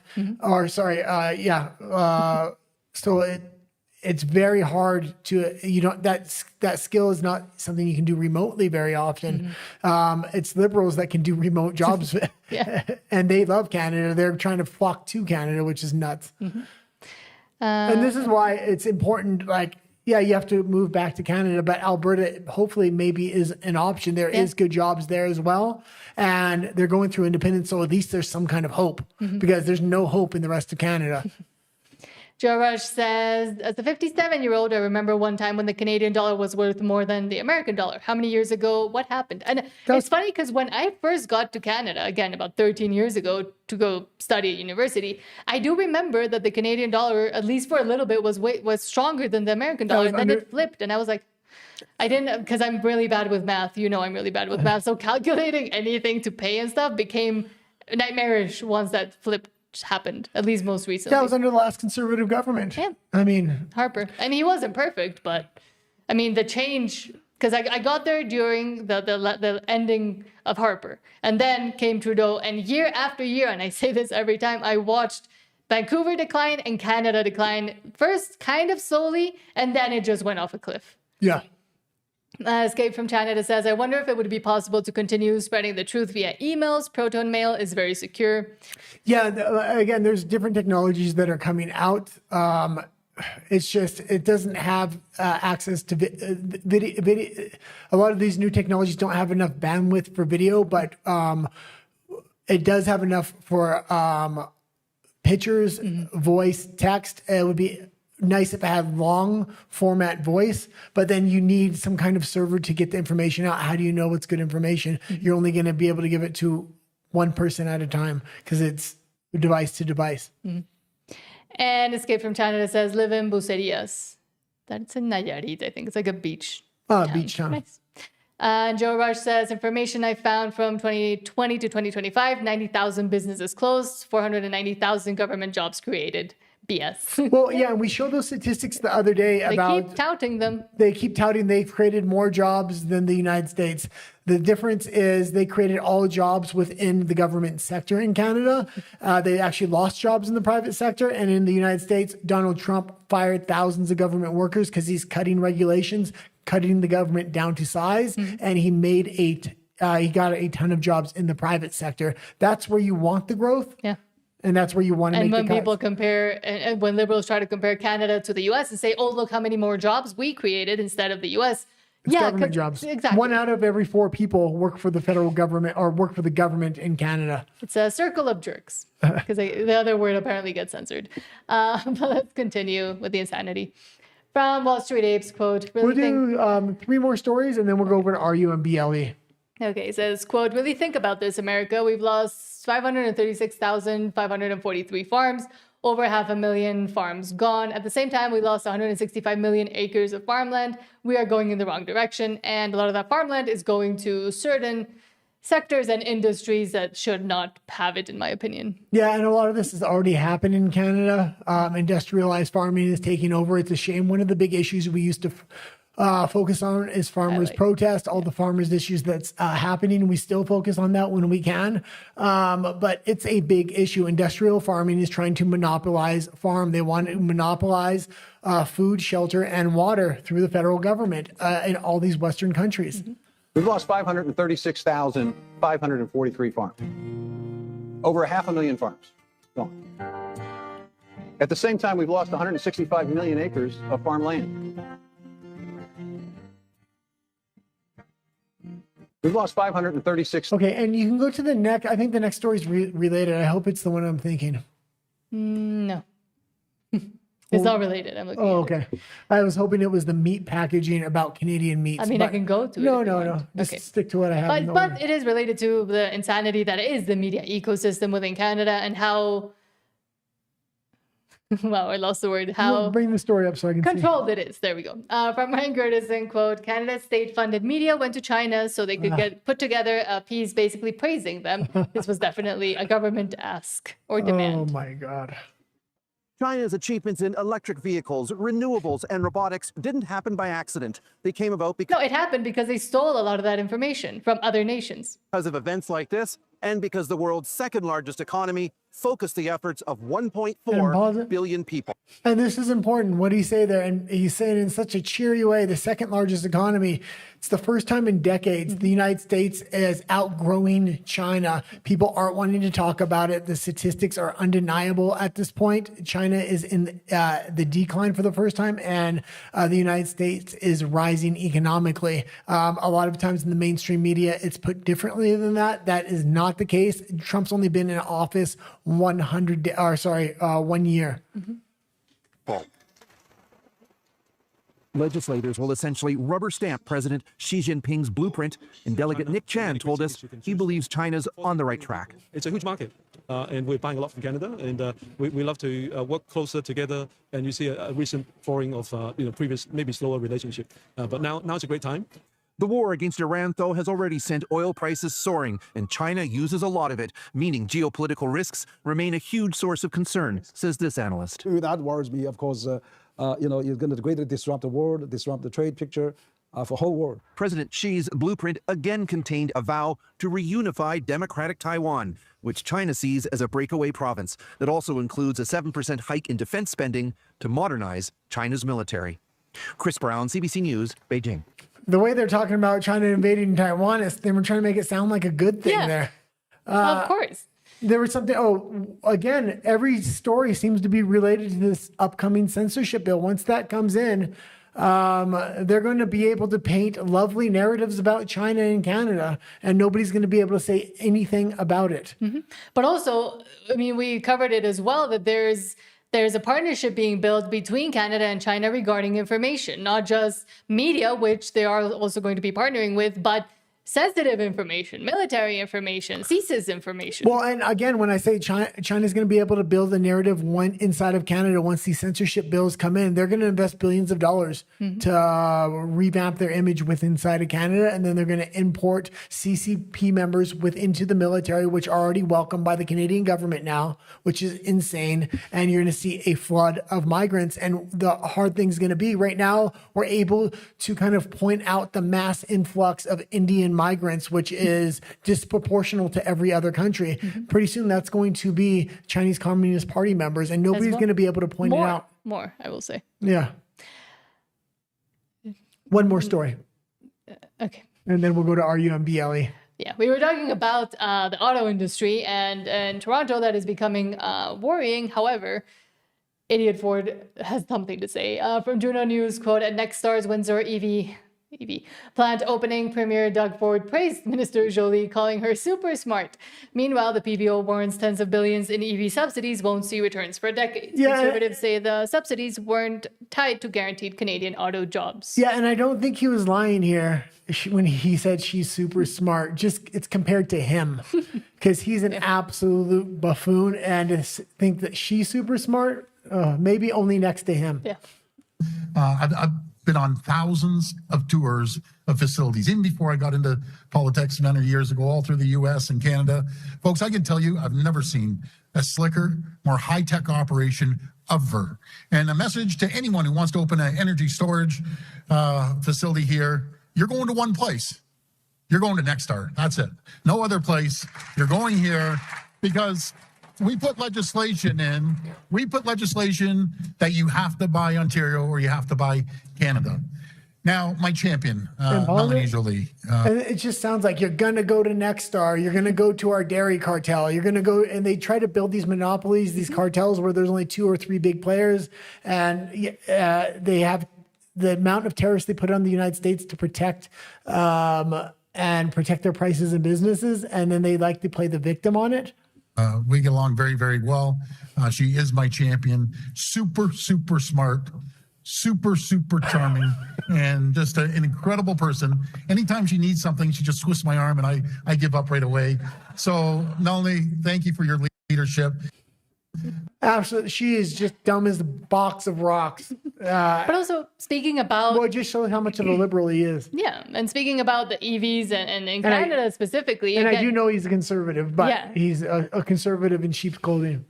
But again, with the EVs and the push for further push for EVs that Canada has been doing, they're going to learn soon enough and quickly enough what happened to Russia, for example, a cold weather climate that tried to rely on EVs specifically from China. And right now they have no idea what to do with them because of the terrible failure that it was to bring them in, not just because they don't work in cold weather climates, but because they exploded as well.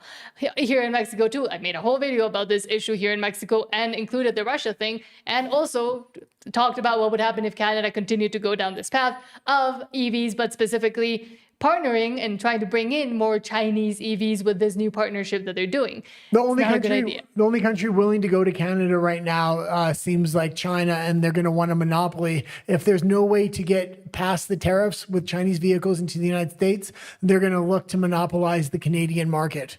Toyota's already said they're going to pull their company out of Canada if there's no way around the U.S. tariffs and to get their cars into the U.S. And why is that? It's because Japan, with a few other countries, went begging for oil and gas to Canada a while ago, and Trudeau just shut them down. Mm-hmm. So now Canada's begging them to keep their manufacturing. They're like, no. Okay, let's read any comments we have. Then we're going to go over to RUMBLE. We got to end soon because you're going to start your Spanish language show. My Spanish language show. My show in Spanish on our Spanish channel. Bookspeed Hub says Jolie is probably the dumbest Barbie ever, and also not the prettiest either. So that was it. Oh, that was it. Yes. Okay, fantastic. Let's go to the two shot there. There we go. So we are heading over to RUMBLE to do a few more spicier stories. So you can catch us there. The name of our channel is down there for RUMBLE, and And if you're not subscribed, please do so. We're a growing channel. We're broadcasting from outside of Canada. So once these censorship laws come into Canada, we're going to be able to continue to cover the Alberta independence movement. It's important that we have a coalition of people outside the country because God knows what's going to happen once these censorship laws come into effect. Exactly. So we'll see you over at RUMBLE, and thank you for being here for now.